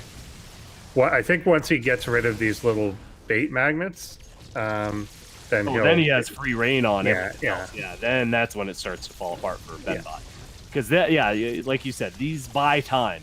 If they can buy enough time for BenBot to get 6-7 Vikings out or something where he can dive onto Tempest, then it could work. But if he's not going to use this time to mass anything up, then it'll buy time for nothing. In the end, it'll just be a waste of time. The Widow Mines there are kind of helpful, that they'll keep them at bay a little. Actually, there's a shot. That was one dying, right? So yeah, that will be helpful as long as he doesn't have detection. But there is an observer on the way, so that's going to help. But that is holding him at bay, and taking out even just one at this point is very big. No, SharpenedEdge has just been around long enough that has a lot of little things. If it loses something, we saw him lose his natural. He waited, got a nice army up till he's like, okay, I'm defending, and then got another apple. So it's really hard to stop SharpenedEdge with something like that. So I think this might just be critical Tempest at this point. I kind of think it is too. He's going to have more coming, and it's not that BenBot is trying to get to anywhere. He just doesn't have a plan. Yeah, he's not massing anything up. He's just he's just trying to survive essentially, and in the end, he will just fall to the Tempest damage. Where is the observer though? Because it needs to come over here. It's getting here. Yeah. Well, all the Tempest just go over the Widow Mines, wouldn't that be? Ooh, might get one with a Viking here. One's getting separated from the group like a gazelle from the herd. Oh no! But he gets it. There. Ooh, I thought he was gonna separate it and take down the weak one, but he did take another Widow Mine shot. There he goes. There he gets a Tempest. Nicely done. Okay. He's getting a second starport up. SharpenedEdge doesn't fully yet have the economy to support a lot of stuff, but I think he's looking to get a third. Yeah, there. Oh, Tempest, what are you doing? Pull back, pull back, pull back. High sec. I think sometimes they don't know the high sec. Yeah. But yeah, he's good now. I want my ace match. I want these Tempests to work. Yeah, me too. I still want the observer to come over because. Yeah, where is that observer? I know he built one. He's very reactive and he knows what's going on, so he built an observer. And maybe it's with the zealots. Maybe it's moving in with the zealots and dying to Widow Mine or turrets. I feel like I saw one die to a turret. Maybe. Oh yeah, here it comes. It's just north of the Tempest. Yeah, I see there. Okay. The glimmer. And is he gonna get close enough for the? Oh. No, I think he's just gonna die. Oh my God, Tempest! Yeah, the observer just keeps flying into the turret and dying. So that's a little risky. Actually, he's only lost 2 Tempests. I'm surprised. But he's lost 4 observers. Yeah. Hilarious. Okay. Viking could go after. Okay, this is the planetary here is going to save it, but he's going to lose some SCVs on the perimeter here. Yeah, good stalker attack. I like that. Tempest push back. Ooh, what a hit! So low. Yeah. So low, but still alive and still doing damage. Yeah, it doesn't matter if it's not dead. It doesn't matter. Oh, and if he gets the fusion core, no battle cruisers this game. He does get another. Yeah, these mines are the only thing keeping him alive right now. Yeah, he's just holding him at the 5 Tempests. If he gets the barracks, that's also. Well, he's got to get that turret to the north so his observers stop dying. He's almost there. I feel like he's about to go north and start killing that turret. I'll take another shot here in a second. Oh, okay, we do have one alive. Okay. Yeah. Okay, he's. Oh wait, are they all stacked there? Oh no, they all died. Okay. I thought maybe there's like a stack of observers there. Ooh, this is another Tempest. Turrets are doing some work. Gets yet another. Oh no, don't do it. Not like this sharpened edge. Okay, there we go. Yeah. Figured it all out. Yeah, just the SCV count just dwindled to nothing. Yeah, that's pretty much it. Yeah, there's no more income. There's no more production. A Marine at a time will not do it. Okay, so game will go to sharpened edge. Just barely, it felt like. Those Widow Mines were really holding them back and doing some damage, getting more kills than they probably should have. But in the end, the Tempest strategy works. And BenBot now needs to come up with a new plan, because I'm curious to see if sharpened edge will stick with this. Again, this was very good for this map. I really like the Tempest on this map with all that airspace on the left. Yeah, I don't know. This is going to be a hell of an ace match. That's all I know. Sharp edges have consequences, I guess. I don't know that makes any sense, but that's fine. They can have consequences, and they can also have benefits if you're talking about like a nice sharp chef knife. And you cut, they can, but nice it's like chops for your food. But he's the one with the sharp edge. So Yeah. usually, if you say like something has consequences, it means you did something. Yeah, And now BenBot there's played with the sharpened edge, and he suffered the consequence of playing with the sharp edge. Playing with the sharpened edge has consequences, then yes. But just sharpened edges have consequences. I see what you're saying. It is a little And like not you're grammatically the one with, correct. Okay, understood. We We know what he's saying. Yeah, don't run with scissors, kids. Don't run with scissors. All right, making the comeback. We're going to an ace match. This is a hell of a way to start season 3. Thank you all for being here and tuning in. Again, be sure if you like what's going on, hit that little thumbs up. Get us some visibility on YouTube. Did I can't remember if I think I did. Did you hit the thumbs up? I did hit the thumbs up. If it lets you hit the thumbs up, then you didn't. Yeah, okay. Then you did. Excellent. Well, thank you all for that thumbs up. Again, check out our Crown Club as well. We have artwork already for this season. You can download for your phone, for your desktop, whatever. It's our intro screen, that really cool Hydralisk with all the chords and stuff. So go check it out if you're in the Crown Club. You can get that all at our forum, as well as all our stuff to stay up to date with what's going on. We had a fun trivia night. Or not trivia night. We did like Scribblio. Scribble games. Yeah, some fun games. And code names. Code names, that was the fun one. Yeah, on ESChamp for a community game night. So again, go check out our Crown Club, get all the perks there. Well, let's go ahead and hop into game number 3. We are ready to decide who will move on in the upper bracket and who will get knocked down into the lower. Let's find out now.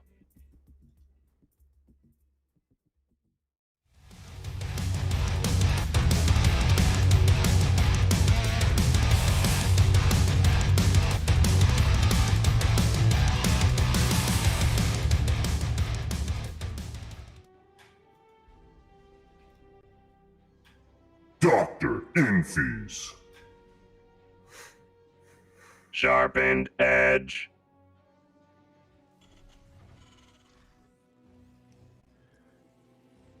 Blossiers. BenBotBC. Dusty makes a good point. If Sharpened Edge wants to be truly dangerous and get really far in ProBots, he should probably dull his blade a little bit, because a dull blade is way more dangerous than a sharp blade. Maybe. Is it? Story. I think. Well, it depends on what you're using it for. If you're using it to like a katana to slice somebody's head off, yeah, you probably want it sharp so you can all the way through. But if you're working in a kitchen and you cut yourself with a dull blade, you're going to be a lot worse off than with a sharp knife. Yeah. I feel it's the time of year too that Sharpened Edge should be hiding in like children's candy or something like that. Okay, so marijuana is the new thing for candy. Oh yeah, nice. exactly. He gets everyone's giving that away. Yeah. He catches this. This is going to be a really divisive one. I just took a quick look at our fantasy brackets. 7 people have voted for Sharpened Edge to pass, and 5 have gone for BenBot. Ooh. So this is going to make a big difference on which of these comes out on top. Oh wow, yeah, this is really gonna separate the herd here a little bit. All right, well, I've got my bet on Sharpened Edge. I think he's gonna be able to pull this out here. Oh wow, we have notifications. Thank you, NA Chobo.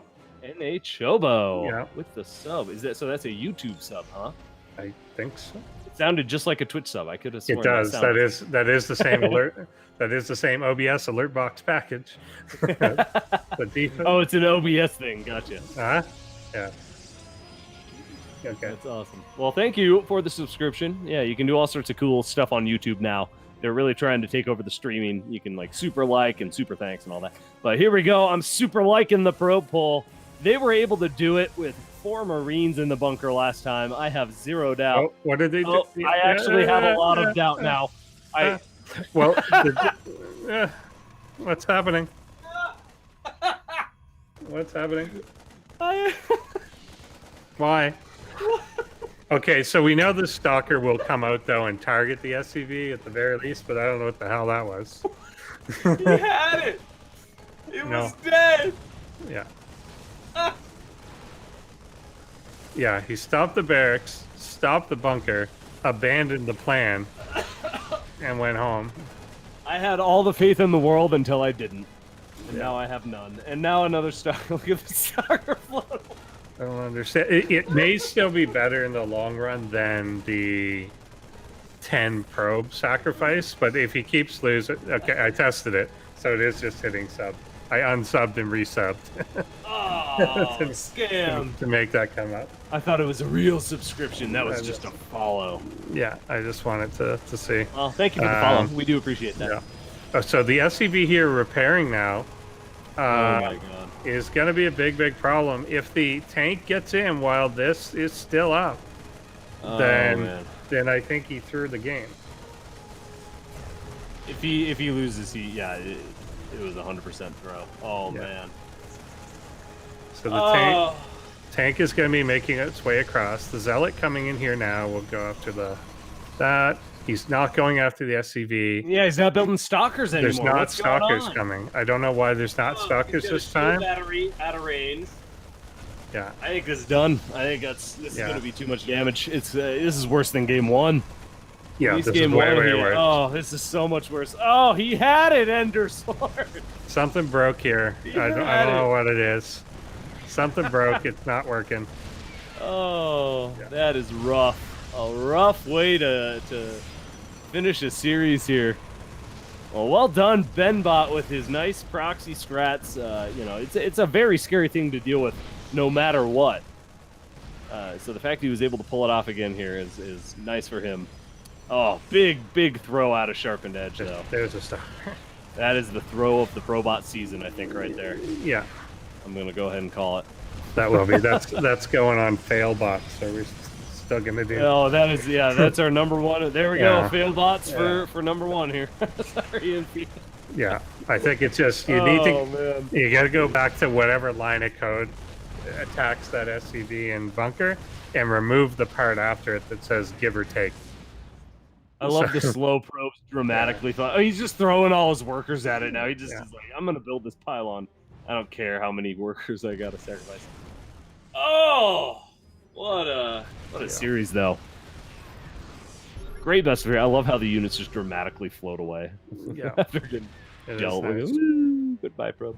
All right, well, 1 probe and a dream here, but it will not be enough. BenBot will move on in the upper bracket and absolutely dash the hopes of more than half of the bracket goers here.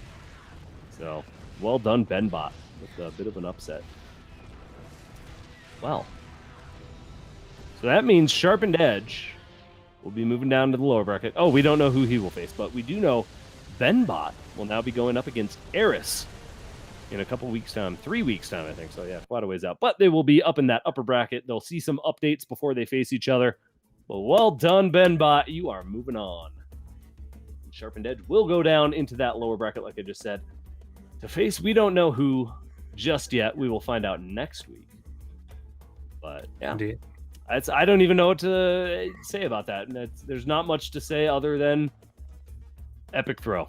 That was an epic throw there. It was very, like I want to go back and look, like it had to have been like 1 probe swipe away or something. Yeah. Even the 1 probe that like stayed could have. All he had to do is not hit the bunker, but kill the actual SCV. So, I just don't know what's there. Like, I want to know what behavior triggered that sent them home. Yeah. Yeah. They just thought it was dead. Maybe it like reached a certain amount of, I don't even know. Anyway, we are going to go to a break here momentarily, but before we do so, make sure you check out all of our cool stuff this season. We've got artwork, We have our forum where you can stay up to date with what's going on. We've got our Crown Club. We're doing post-bots again. That will be live tomorrow night. We'll talk about the games that we see tonight. We're going to be talking about our bracket that you have all filled out. So if you want to come watch that, come check out the Crown Club. We're just doing it for fun. You guys are our test subjects for the bracket predictions this season. So thank you for participating and being a part of that. And thank you for all our YouTube goers, we got follows and subs and super thanks and all that. So thanks for making YouTube work. We have been enjoying the transition from Twitch. I like YouTube more than Twitch so far. I'm not going to lie. I think the transition has been good. But that's just, we're on YouTube, so I'll say that I like YouTube better. No, I'm not saying YouTube's not going to But I watch still, this. But, yeah. No, I just think in general, I've enjoyed this a little more than being on Twitch. I don't know why. It works better for the audience that we've cultivated because this is the type of content that we get way more views off the VODs later because people do search for it. And then because they find it on YouTube, they're more likely to then find the live stream. So I think it works a lot better that way. Yeah, and YouTube, I think that's why I like it. Yeah, YouTube is getting a lot better at catching up to the Twitch platform. But yeah. Well, if you subscribe on YouTube, you get no ads in your content. Or if you like, help, and support us, you can watch the ads anyway. Either way, it supports us and helps us out. But we're going to go to a quick break here. Anything you want to say before we head off for just a few minutes? Any thoughts? No, nothing? No, all right. Let's just go. Good. Well, thank you all for being here again. This is Season 3. We're kicking off here in Day 1 of 2021. And we'll have 2 more best of 3s after the break. We've got coming up MicroMachine coming up versus Spudde and NegativeZero versus smallBly. So 2 of our top 4 bots on the AIarena.net ladder. We've got MicroMachine, NegativeZero are up there fighting with Ketrock and Eris for that top spot. And it's just intense about. So we're going to have some epic games coming up here after the break. Again, let's do one more member shout out. Can we, before we go to a break? Is there awesome? Probably. Do it.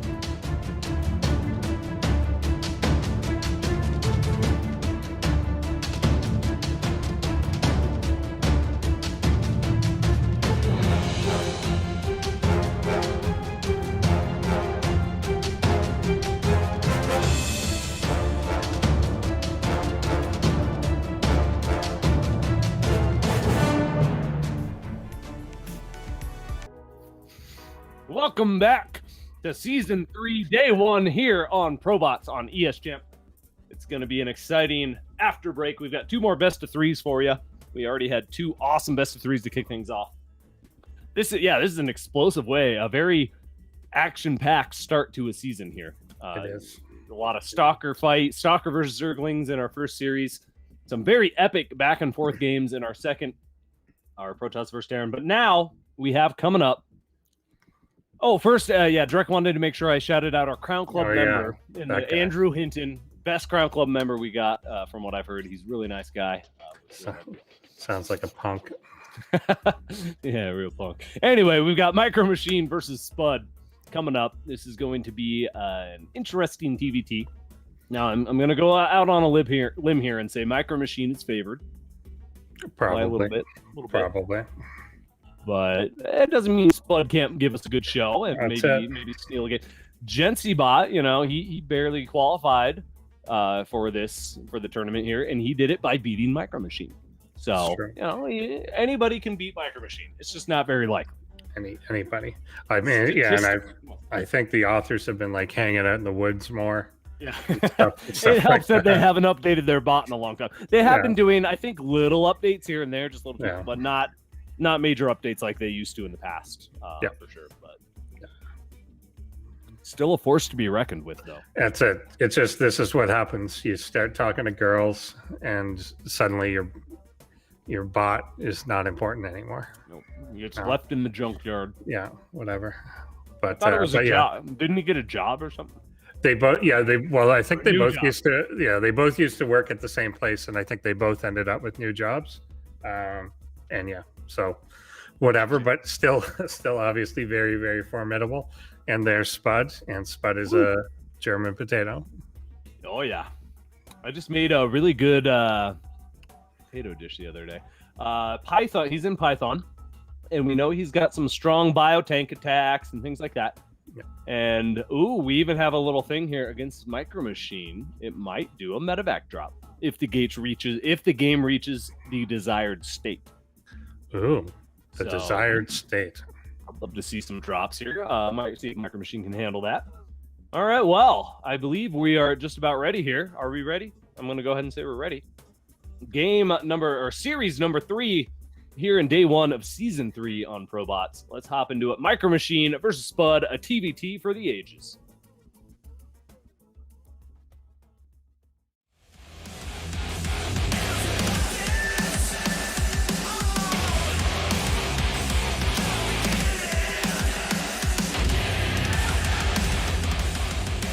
This guy, he says he's been in the Crown Club and he's never gotten a mention.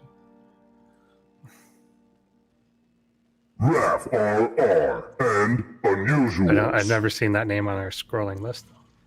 MicroMachine. Spuds. Spudde.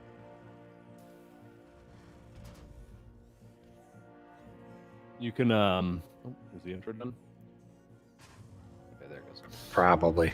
You can write all formal complaints to Drek. What's Drek's email? Or let's just give him his personal phone number. You can just text Drek at 555. No, it is. So I do know, the Crown Club shoutouts are all 100% random. Sometimes no name comes up. Sometimes the same name comes up twice. Sometimes my name comes up. Mm-hmm. So it is 100% random. I will have a talk about making it not random, maybe, and figure out a way to just scroll through the names. I think some names might not be on the thing is all. Or some names might not even be on the thing. We'll get Drek to look at it. But we're going to go ahead and give you a shout out right now. Thank you for being a part of the Crown. No, and I do mean this sincerely. Yeah. Thank you for being a part of the Crown Club, Galahad. We do appreciate it. But yeah, we do need to look into that because I'm sure there's multiple names that just haven't been called. Because I always see Old Man Toast. I always see my name. Yeah, it seems repetitive. There's like a few people that we always see, like who's the other Manuel or something. Yeah. Anyway, it's rigged. It's all rigged from the start. You never had a chance, Galahad. All right. Well, here we are on Lightshade for our TVT series. Now this should be interesting. MicroMachine, again, #1 bot for a very long time on the AI Arena ladder, and has just recently, in the last season, been dethroned from that position. And it's been, again, very back and forth from these top bots. So, either way, he's one to contend with. He's not easy to beat at all, but we'll see. We'll see how this plays out. One thing is he never really does cheeses. I appreciate MicroMachine's standard play, He does, Banshee, harass, and that kind of thing, but I don't consider that cheese. He doesn't do proxies, really. He doesn't do, crazy things. Yeah, it's because it all leads into the next thing. Yeah. So it never actually stops moving. Like you don't really think of a cheese that you're then macro to 6 bases behind. Yeah. Like that's not a cheese. A cheese is an all-in that if it doesn't work, but MicroMachine always has a plan, always has somewhere else he's going. And can honestly is one of the best recovering bots. So even if he gets into a bad spot, can recover so well and just always keeps going. So Spudde's definitely got a bit of a challenge here, I'd say. Ooh, loses that SCV building the command center. Oh, loses the SCV going to finish the command center. 2 down just like that. Reaper in the right place at the right time is getting so much benefit here. Oh, is he gonna get out too? I think so. Oh, gets out just barely. Oh, almost lost it. Took a couple bullets there at the end. Whew. Okay, did lose 1 Reaper, but still, nice harass. Slows down the command. MicroMachine's got his own base finished already, and Mule's already mining. So, this is looking good. It's pretty even still, though. Yeah, that's not like, the end of the world to lose that. That's just a little bit of harassment, slows them down. And MicroMachine used to just continue with the Reapers like nonstop and make a huge number. Now it is just kind of if it gets the early damage done, cool, and then transitions into something else. So there's been a lot of refinement over the years to MicroMachine's aggression. Yeah, definitely. And So it looks like he's... Well, when you've got like all the top bots sniping you consistently, like trying to, because it's the only way they can beat you, you kind of have to adapt a little bit, and they have done a good job for sure. Now they've always kind of been the biggest target on the ladder, biggest bullseye on their head. Everyone wants to beat MicroMachine. Yeah, they know it. They know it. They're the Floyd Mayweather of this thing. Oh, and even against humans, he's still the best bot, I'd say. But we might this season though, if we get Eris playable and some of these other, we're gonna have a hell of a humans versus bot show match this year. Yeah. Last season was pretty good too, actually. Mm-hmm. We had some pretty good games last. There's a few that are good. I think it would be neat this time to like get it, because we've done this a couple times in the past where you kind of get someone that's not familiar with it but is good to play it, because like we all have the advantage of knowing these bots. Yeah. And so if you go in knowing, then I can take my diamond ass and kill them. But if I didn't know that they were bots, then I think it would be difficult. And especially if you didn't know the build orders and stuff. Yeah. Because some of them, like, you just kind of have to, you blind counter it basically. Yeah. All right, well, here comes an attack. Cyclone's going to get a lock onto the bunker, but it should get pushed back. Spudde has a pretty decent defense here with that bunker. Siege Tank might be able to get into a good spot and start doing some damage, though. Yeah, it looks like he is doing that. Ooh, exactly that. Oh, yeah, gets a Cyclone. Okay. Okay. Yeah, now with a little bit of cloud cover, he's getting the lock on here, and I think this is what he wants, to just keep damage going. Oh, he's almost got that bunker. That lock on lasts close. so freaking long. Oh, my God. Just loses it at the last second. Almost had it. Yeah. He unsieges. He could have taken a pot shot or two at the tank that was jumping forward, but safely getting on out. So that was within like a little shot of getting him. But none the worse for wear. He still leaves that situation with the higher army supply. Yeah, it was a good attack. He traded pretty evenly there. Got some really good damage done. And he's going to go in and do it again. He's got a lot of upgrades coming down behind this as well. But Spudde's keeping toe-and-toe. Spudde also has Stim about to finish, +1 being researched. MicroMachine hasn't gotten Stim, I don't think. He's going... No, it gets... Yeah, did he? I don't know if he did. He doesn't have combat shields either. Oh, he's getting combat shield right now. So he doesn't have Stim yet. So Stim actually could be a huge advantage, especially since medevacs are starting to pop out now for both players here. None just out on the field yet for Spudde. Not a lot of Marines either. He does have Stim then, yeah. Oh, okay. MicroMachine does. Okay, yeah, there we go. So we went Stim and then combat. I just didn't say Stim first. Makes sense. Usually you do Stim because it's a longer upgrade to research, and then you get combat to shop. So he gets pushed back here. This does even the supply a bit. I think he happened to be going in at a time that Spudde was almost accidentally flanking him. Mm-hmm. He had chased the Banshee down the other side of the ramp, and then so came up to MicroMachine from the back, which I don't think he was prepared for. Ooh, bit of an overextension here. It looks like he might. Yeah, he's gonna lose that tank. Spudde was really pushing MicroMachine back. If he had just stopped and pulled back a moment sooner, he could have saved some of that. Oh, is this the drop? Spudde thinking about a drop. This is it. To go. Okay, let's see if this gets. This is the moment. The circumstance has been called here, and he's going to drop into the work line. MicroMachine doesn't seem to be reacting at all to this. There we go. Finally, some Marines are coming down, but the Marines are going to unload, force a little bit of lost mining time, causes MicroMachine to come back home. Even's going to get some worker kills. Oh my goodness. Endersword, this is doing awesome work. Yeah, it did a fair bit there. Tough. Yeah, definitely good. He could have been a little quicker with it. Like it weirdly was like trying to wait to not be seen to the last second, but then it just waited anyway. Yeah. but it still did a lot. Yeah, still it bought time too, and now Banshee got interference matrixed and pushed back. Cyclone got gunned down right away. Here comes some more units though.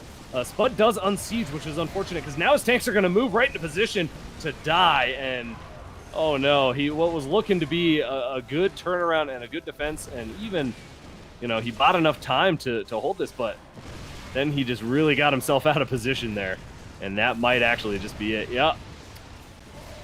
MicroMachine with an overwhelming army supply. Now, when MicroMachine gets his jaws on your neck, you're pretty much done for, and that is this moment here. But wow, Spudde with some awesome moves, really making me a believer. I really thought he was gonna do something and start to take this into the later game. Yeah, definitely it was some potential there. It's hard to keep up with the tank on tank. Like tank on tank is so precise for people doing it, let alone to kind of calculate that logic of when to do what. And we almost always end up seeing a bot that has just unsieged as someone else is coming into them, and that's what loses the position and so on. Yeah. Then it just spirals out of control because then you're down on tanks and you can never catch back up. Battle cruisers even here now. BenBotBC is not the only one who can Yamato things. Yeah, exactly. Again, he just kind of keeps going, and like all throughout this, the Banshees continue to harass, and they just accumulate in numbers, and you just take the air command, air superiority so much that there's no way out of it. He never lets up, and the upgrades too at the end there, very much in MicroMachine's favor. Oh yeah, long game. The longer the game goes, the more MicroMachine is going to be favored 9 times out of 10. But still, awesome moves. I really think Spudde's got some potential there to make something happen against these higher tier bots like MicroMachine. If you can get that drop, and that was some pretty fancy drop play. Granted, MicroMachine didn't really react in time, but still, got some work done. All right, well, we're gonna get game 2 loaded up here. We'll see if Spudde can keep the fight going, and if he can maybe take a win off of MicroMachine. If not, MicroMachine will be moving on into the upper bracket. Now, I did predict MicroMachine from my bracket. Me too. I'm willing to bet. I'm going to go out on a limb. 100% of people. I think that's. I think you might be right. I'm going to double check, but check for me. I think you're probably right. You have to go through each one. MicroMachine obviously very favored. Again, has been top bot for as long as I can remember. He won. He was. My first season I ever did a ProBots, he was the winner, first place, and then he got season 3 that year, got first place, and he's been in so many finals and has again just been on top of the ladder for so long. So it's good to see MicroMachine, even without a ton of updates, is still just so crisp and still the bot to beat and still looking good. Hopefully we'll have some bot authors with us on PostBots. That is one of the other things we do for our Crown Club members. We get bot authors like RafRR and Unusual, the authors of MicroMachine. We've had Tier on, we've had Shark Nice on. We get quite a variety of bot authors joining us to kind of get their thoughts on how the games are and that kind of thing. So check out our Crown Club if you like extra ProBots content. Thank you to our Crown Club so far, and thank you everybody for tuning in and being here. Let's go ahead and hop into game number 2 and see if Spudde can turn things around. Let's go.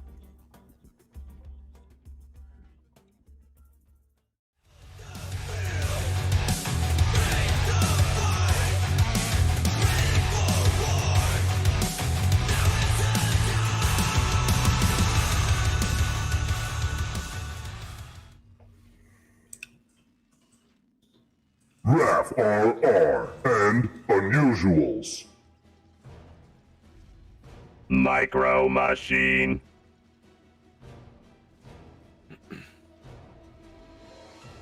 Spudde. Spudde.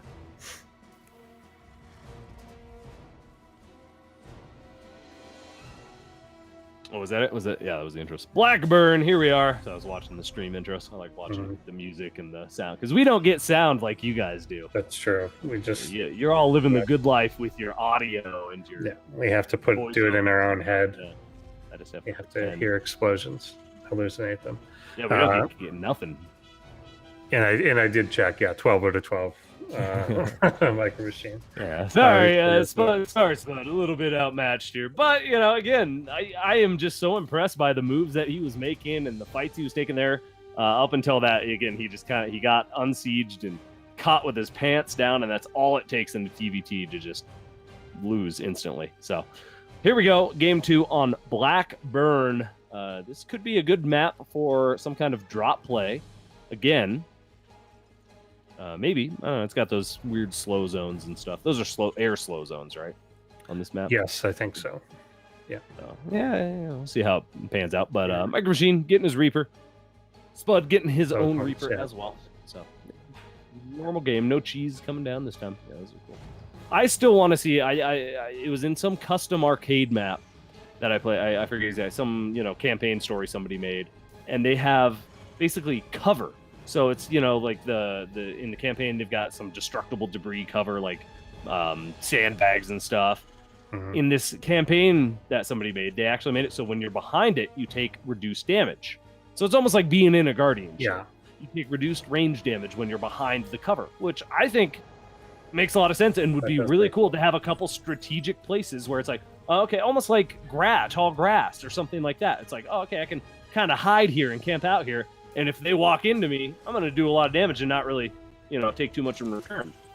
So obviously, if you get attacked from behind, you would take full damage and stuff. But I don't know. I think it could be an interesting dynamic to add into the game. I think that could be pretty cool. I think I there's still a think lot it's of cooler things than slow zones, personally. Yeah, slow zones are a little odd, or whatever. Yeah, they are a bit. Something I always kind of thought would be kind of neat is if you're on like an old Protoss planet or like an old defunct Zerg planet, if there was like already a Nidus worm set up on the map. Oh, like, yeah, or like old like, tunnels that they could just use or something. Yeah, like or like on a Protoss one, like a teleportation thing. Well, but then that's where if you go there, you teleport to the other side. People would cry and complain. Someone, oh, it's just too Zerg favored. Can't even play on this map as Protoss. Well, I mean, anyone That's the can point. use. But yeah, I mean, But anybody a can Nidus network that any race. Oh, that anybody could use. Oh, I see what you're saying. Not just for Zerg, but like basically just the map contains a way to teleport. Yeah, just more map interaction, essentially. Yeah. Is what you're doing. Okay, that'd be interesting. Or like teleport pads. That'd be cool. Mm-hmm. Why not? Why not? All right. Well, maybe Blizzard's dev team will listen to us one day and take our good ideas. But exactly. Does Blizzard have a dev team? Not anymore. Don't know about that. Yeah, I think that's a long time gone. Anyway, here we are. Spud getting Cyclones, getting Vikings. He's got Combat Shield on the way. MicroMachine getting Cyclones and Tech Lab on something. There's a Vikings. Okay, so yeah, very, very similar builds out of these two. MicroMachine a lot more passive this time. I feel like by this time he was already starting to rally across, wasn't he? Or am I? Yeah, I kind of think so as well. I think some of it, again, may be the map that it's, with the air gap and everything may change what the strategy is. But for sure. Yeah. Well, he's scouting around. He's getting a good read of things. MicroMachine knows he's in no real trouble. Yeah, no proxies, nothing like that. But... all right, well, very passive opening out of these two. And Spud is actually up on workers a little bit, which, in the long game, I guess that could start to add up and really be in his favor. He has sacrificed a little bit of army for that, but as longer game goes on, then the more chance he has to catch up in that army supply stuff. Warcraft 3 had teleporter maps, huh? I didn't do a whole ton of Warcraft 3. I played a little bit. I played like campaign only. I've only really played like a few multiplayer. It was a long time ago. Oh man, I was actually just looking. I've got all my old CDs, all my old game CDs, and I've got all the Warcraft games. I've even got the original World of Warcraft install discs, and I think back when you got WoW with 5 discs or whatever, or however many it was. Oh, geez. I think some of that's actually on the bookshelf behind me. I think is some old games and stuff. But nice.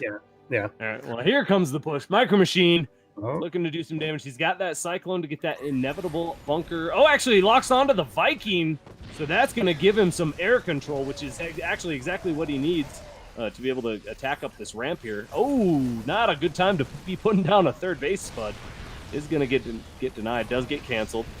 Tank gets a Cyclone there. He's just able to bait enough down to kind of chase him down the ramp. He was never really going to break or even trying to break the bunker. Oh, yeah, this wouldn't break it. Does a lot of damage, yeah. Yeah, it's meant to kind of, trade efficiently is what you're going for here. And actually, this is a good set. He did bait Spud down the ramp. Marines are all going to die. Tank is now under heavy fire, and it will go down. And yeah, just like you were talking about, he's able to get just enough down there that he can then turn the fight into his favor completely. And now there's 2 tanks that are going to be shelling away. That's it. Yeah, now the bunker is exposed. Now he's got the lock on. Now he's got, the second one didn't get close. Now there's no tank to push it back. There's nothing to deter MicroMachine from doing this. Finally, a tank does get here from Spud, but it's a little bit out of range, I think. It's funny that The second tank was like a pixel out of range, and like came it unsieged, moved like a pixel forward, and then could hit the bunker. Nice. Yeah, so good damage. Does ultimately get it. He's insisting on going for this third. He's going to get another cancel here. Oh yeah, he's every time it gets canceled, it instant. Oh, I got to build a new one, and Yeah. that is going to start to cost me. Yeah, this tank is like, okay, I'll have a shooting gallery with this. Oh man, this is not looking good for Spudde. Yeah, Game they're number just 2 here. containing it down. What a contain. Yeah, MicroMachine's got the choke. I think he's better off like that, letting the SCV start it and then killing it. Yeah. Oh yeah. Well, MicroMachine. Yeah. I see what you're saying. Okay, a couple tanks do siege up for Spudde on the high ground. Bunker attempting to be rebuilt, but it is already getting shelled at, and it will get canceled. And I think that is going to pretty much be it. I hate to call it early, but unless Spudde can get a miraculous bust out of here, I just don't see any way. He's okay. Actually, he's going to push this back, but yeah, he's jump so forward's far down now. Ooh, this hurts. And he's just wasted. God, he's wasted almost 500 minerals canceling command centers. If he gets these two tanks. Oh, if he gets these tanks, if MicroMachine gets these Okay. tanks, I think it's all over. Actually, Spudde though with he gets superior pushed back, firepower yeah. will Yeah. push it back. Okay, maybe I need to eat my socks here and. Oh no, There's the Banshee though. Never mind. He's getting Yeah. backstabbed, as I say. He's taking a knife right in the kidney. Yeah, And, that's the thing yeah. with MicroMachine. There's always a next phase. And he cloaks just to add insult to injury there. There's always a next phase, and I think that's the thing that a lot of the bots run into is like you just get to the point that you stabilize whatever the previous thing is, and the next thing is already started. Yeah. Oof. Well, Spudde does finally get that third base started, and it looks like it will finish this time. But again, he's so far behind this game. MicroMachine's already got his fourth base on the way. It's one thing to be ahead of MicroMachine. It's almost unwinnable. If you get behind MicroMachine economically, and as far as the army value is concerned, you're pretty much just done for, unless you have some miraculous strategy plan. So. Here we go. MicroMachine's going to push across again. He doesn't have a huge army supply advantage at this point, but so far he's proven to not really need it. And yeah, here come 3 Banshees with their thrust or rotors or whatever the heck they're called. And ooh, they're just tearing these Marines up. And ooh, there goes a nice scan, but doesn't quite get a Banshee. Does get an interference matrix. So he is going to push the Banshees away, but again, this is just killing more that it shouldn't, and Spudde is so far behind. Oof. Come on, Spudde, pick it up, build 1,000 Marines, go! Yeah, just picking off He's individual killing all the Marines. Marines, yeah. Yeah, it doesn't. Yeah. He's got Ravens at least to detect the Banshees now, but man, with that rotor, the hyperflight rotors, Yeah. those Banshees are so hard to deal with. They're so quick. Like when you see them, So quick. it's for a moment I thought it was on fast forward, but they're just like that. Now I think they're still slower than Phoenix, though, right? They're just slower than Phoenix, I'm pretty sure. Yeah, I think so. They can still be caught. Ooh, nice interference matrix. Does push a Banshee away. Spudde gonna try to push down this ramp and catch up MicroMachine a little bit on siege, a little off guard, and actually he's gonna get a tank or 2. Yeah, gets 2. So that's nice, but again, these Banshees are just uncontested. And oh, it hurts so much. Okay, Yamato's about finished. As soon as the battlecruiser gets here, I feel like that's gonna be the nail in the coffin for Spudde. He is gonna hold the ground for now, but air control goes to MicroMachine, and with all the Vikings, and yeah, once that battlecruiser gets here, everything else will die. But Spudde giving us a hell of a fight. Very outgunned. He, we all kind of knew going into this he was outmatched by MicroMachine, but still, Yeah, good holding stuff. his own pretty well and kind of taking charge of a few situations that it looked like he was in a clear disadvantage on. It looked like he was just going to be caught on a death loop earlier at the bottom of his ramp and got out from under that. So I do have him in the lower bracket, moving on a little bit. So I think he's gonna do. I think he's gonna do pretty well in the lower bracket stages here. When you got to start a tournament against MicroMachine, you almost have to assume you're gonna just move into the lower bracket and then try to dominate that or something. yeah, But still, good fight, good games out of him. MicroMachine will take the win here and move on in the upper bracket. So good job, everybody who filled out a bracket prediction. You are correct. Indeed. Nice. All right, well, not much else to say on this one. Spudde will be getting knocked down. MicroMachine will be up against either NegativeZero or smallBly. Now, I think it's going to be NegativeZero. NegativeZero is another one of those bots at the top of the ladder fighting for first place. So, but we'll see. We haven't seen anything of smallBly just yet. Yep. And it's so good. I'm so glad we have another Zerg. Good job, MicroMachine. Moving on. We'll take that win there as expected.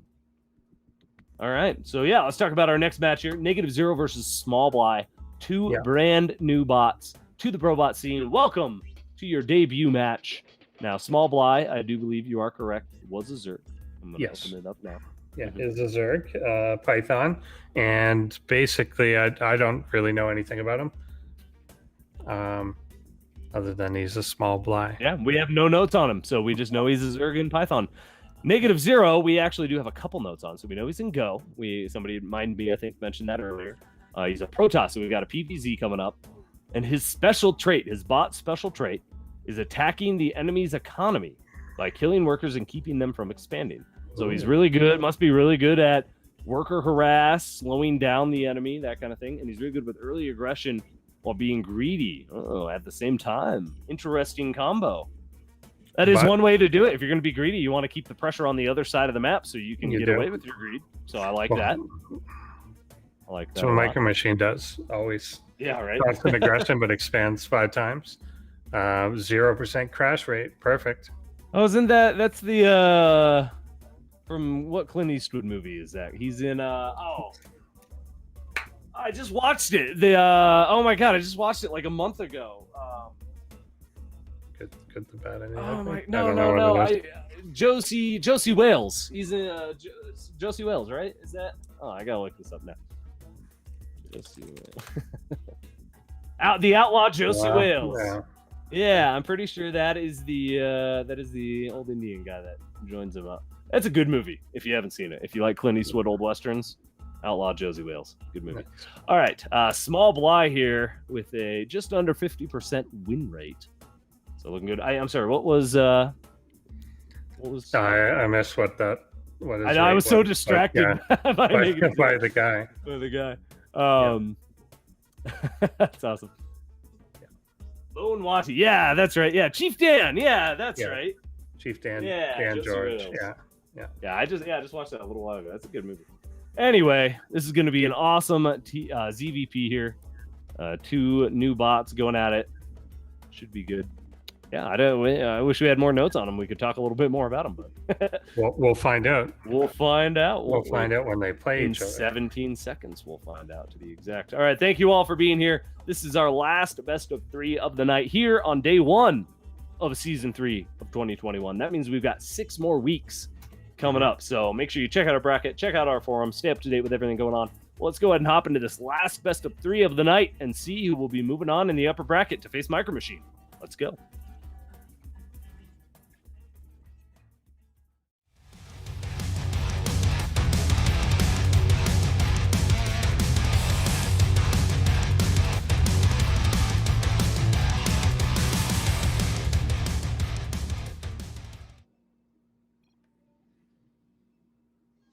Mind Me's. NegativeZero.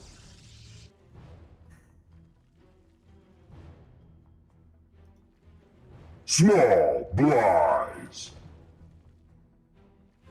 smallBly. Okay, here we are on Jagannatha, whatever it is. So now, while these are 2 new bots, NegativeZero's author is a returning author. Mind me, he is here hanging out in chat. Yes. Good to have him here. But yeah, so he's definitely got some ProBots experience. So yeah, I'm expecting some good things out of NegativeZero. I'm curious how much, because his other bots, additional pylons, right? Yeah. Yeah. So I'm curious how much overlap there will be, if there's any overlap, any influence, any stuff from, his other bots. Well, I guess we'll kind of watch and find out here. Yes. Well, maybe it's the opposite, because he stopped doing addition and started subtracting. Oh, you're right. Additional pylons, negative. Oh my god. Yeah. So maybe this He didn't subtract very far though, because he's still at 0. But either way, it is a cool name. It's not. Okay. All right. Well, scout coming in, smallBly going to be worker rushing. Uh-oh. Okay, here we go. The all in. I did not expect something like this, but all out, just going balls to the wall here, putting all his money on it. And against a Nexus first, this could just win the game. It's a real build. Like Scarlet's done this against Neeb and stuff. So it's a real thing. There's no Zealot coming out either. If he had started Zealot, okay, the Cybercore will finish. So a Stalker or an Adept. Okay, he builds a Zealot as the Cyber finishes, but that will still be very helpful here. So as long as the probes can just micro effectively, and with the shields, I actually think they're going to be able to do it. It's hard to tell at the moment, but the Zerg is really taking some damage. He's staring it well. And I think that's enough. Yeah, with the Zealot out now too. NegativeZero has held. Yeah. He also, that was a really good probe micro. It's also a thing. He had 300 minerals banked, so he could, if he was able to make 3 Zealots, they would just win. Oh yeah. So yeah, I think he was good almost either way. Well, he's subtracting smallBly from the tournament here. Yeah. Well, trying to anyway. Sure. All right. Well, game 1 goes to NegativeZero. 2 Zerglings are gonna fight in the zone, but that it doesn't do anything. All right. So gotta get some queen. I love that he made a queen. You're right. Zergling pulls off the drones and still is able to make. Just in case I'm close to winning, 8 minutes later, this queen will come over. Well, that's true. Like if he kills all the workers and there's 2 workers left, you gotta send something to finish it off, right? Yeah. I get it. But yeah, Zealots are going to be more than enough to kill that. And NegativeZero will take game 1 here. All right. We have gotten quite the mixed match of games, kind of into the later mid game, very back and forth games, cheesy games now. I was hoping for some cheese, and I'm glad we got. Well, we did first series. We got those proxies. Those weren't meant to be game-ending cheeses, though. This was an all-in. This works or it doesn't cheese, though. Yeah, and it didn't work. It did not work this time. It didn't. Yeah. Now, is that his only strategy? Is that how he qualified for ProBots? I'm very curious. Did he get into ProBots by worker rushing? Yeah. It's certainly possible. It's possible. That such things happen. It's been 2 years since that's happened, though. So. Yeah. So let's see. Technically not just a worker rush. It was a worker rush with lings. It wasn't worker ling rush. You're right. He pulled the boys. He did have a little extra. So. And then a queen eventually. That's so definitely your worker rush plus for sure. But we'll see. All right. Well, we got 2 minutes to kill now. Talk about that game for 2 minutes, Endersword. Well, I'll talk about what could theoretically happen to make that a win out of not a win. Is if you come across and you kill enough of their workers. The fact that he gets a queen and then sends it, I think it looked like he must have ejected with the queen first before going, because when the Zealots got there, we were back up to 12 drones or so. Yeah. So there is a scenario in which you leave the person alive with 3 or 4 probes, and yet because of the queen injection and then the queen delay, if you send them across, you catch up. See, now I think it would work with the queen if he pulled the drone, because the drones just stayed and fought till they died. Yeah. Do like the probes, if they get to 1 health or whatever, pull them back. Drones regen, pull back, wait for the queen, come in for round 2, because you have already, with that attack, if they have pulled their probes, you've cost mining time, so you've slowed them down significantly, if not equally in that regard. Then you can re-engage once you have some health. Yeah, they'll have shields up, but again, ideally you've done some either health, hull damage to them. If they're Terran, you can do hull damage still. Hopefully they haven't repaired. So I think this could really be a super powerful rush if he just pulls those workers back when they get low, and then with the queen come in for round 2 or something. Anyway, we'll see how it pans out. I do like the late queen though. There's some ideas to be had there. It's cute. Yeah, just I like the practical. effort. No, never give up. Never give up. Never surrender. Yeah. Oh, there was forget which bot it was. There was one bot that used to make it made like 42 lings, and that was it. After that, the coding was over. It didn't do anything. I know. Yeah, it was Maybe Rick? that was Paul's first season. Paul's first. Yeah, maybe it was Paul. Yeah, I think and then he I think added it a was lot more Paul. to Yeah, it. and But he I got a think lot when more. it first came in, it was like, I do this, and then that's it. If that That's doesn't it. win, I just stop doing anything. All right, well, let's see if Yeah. it can work here in game number 2. We've got it loaded up. Let's dive in and see if things will turn around for smallBly or not. Let's go.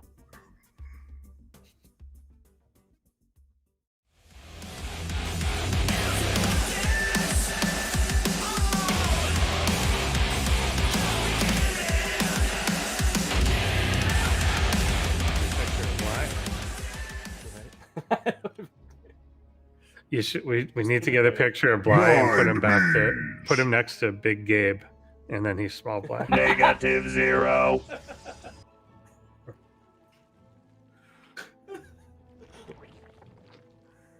Small Blies. smallBly. That is perfect. Direct, get on that. Or Peter, you're the memer. Petzer will do that. He's the memer. That would be great. Oh my goodness. All right, here we are on Oxide for what could be our last game of the night here. We'll see if smallBly decides to put all his cookies into one rush again, or if he'll try a little bit different. He is just going to get that early pool, and I am thinking, oh, wait. Is he expanding? No, it's never mind. Scouting. Yeah, he had sent one drone before, so this is still consistent. Yeah, he's just rushing. Yeah, but there we get the Nexus first, or not first, but Nexus, and he's not. If he did Nexus first, this would actually probably work really well. Yeah. Back So goes here Gateway. it comes. So he leaves 2 drones.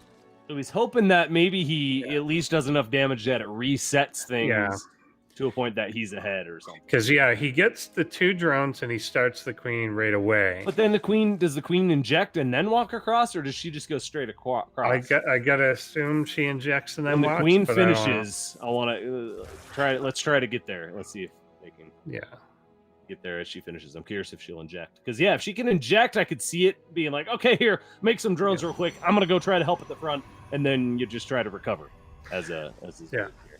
Okay, she's finished. The only thing I don't love about it, so okay, it so injects and then goes. The only thing I don't love about it though is you could have made more lings, but it consumes all the minerals. You guys here for the union meeting? Did he say that in the? I didn't miss that in the first game. He said something the first time, but That's funny. I don't know. There comes the weird straggling ling. This has been the best Yeah. season opener. These games have been great. Pretty good. All right, this does get held to the surprise of probably almost no one.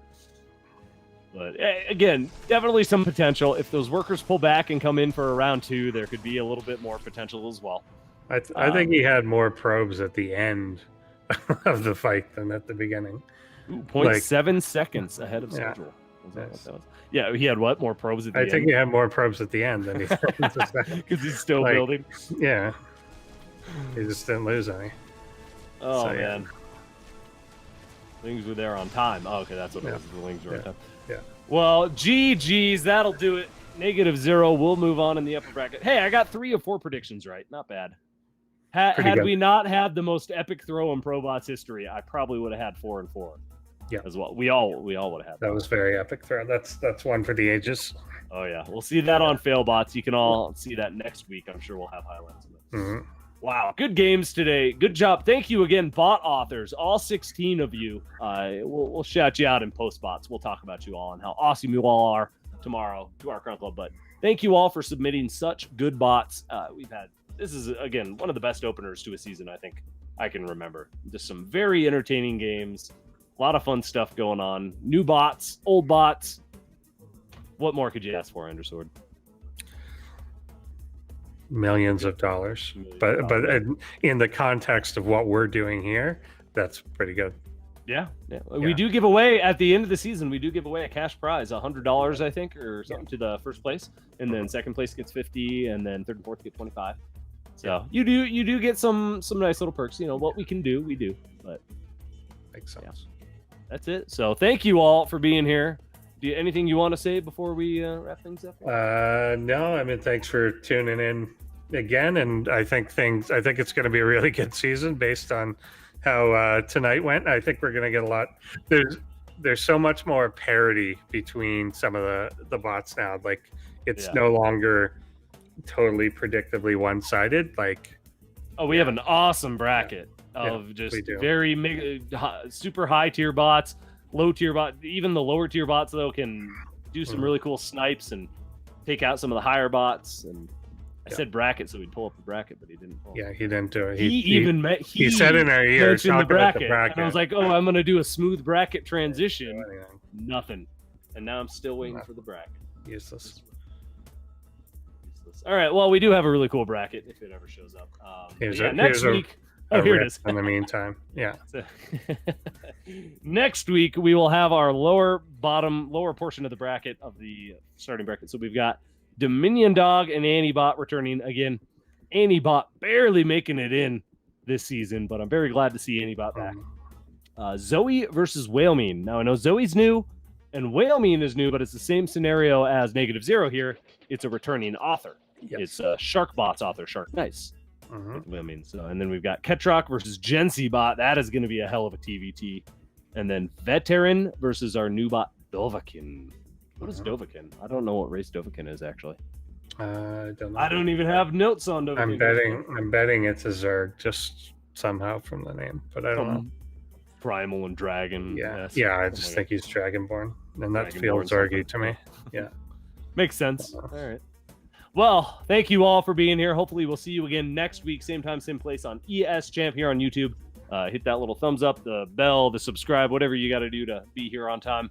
We'll be doing it here, but we're going to be doing our post-bot show tomorrow night. If you're in the Crown Club, come in the Discord, hang out live. You can ask us questions. You can listen in. You can check it out as we're discussing the games. We'd love to get some of you in there.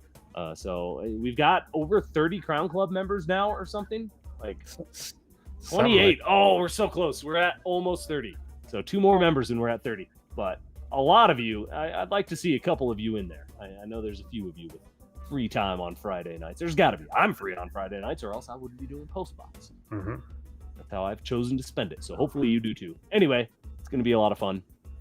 And we'll talk about our brackets, our March, our March Madness style brackets. We are testing that off. So thank you all for testing it with us and helping us figure out if it will work or not. Yeah, we'll be talking about that in post-bots tomorrow, so you can check the VOD afterwards on Saturday if you can't catch it live. But yeah, that is pretty much it. Check out our forum to stay up to date with everything. Check out all the cool little YouTube things we've got now. And what else we got? Yeah, we've got FailBots coming back. Artwork is available. Don't forget, get the artwork for this season in the Discord, from our forum, wherever you want. It's in multiple places, I think. So yeah, that's it. Endersword. That was a good day. It was a good season opener. Was a good day. Did you have fun? I did. Good. And now I'm gonna go play AoE 4. Yeah, keep it going. Yeah. How much you've been playing? Just a little bit? Just like a few hours after work until we get here. But Still pretty fresh. I'll be on my Twitch playing through the campaign maybe. Oh yeah. Yeah.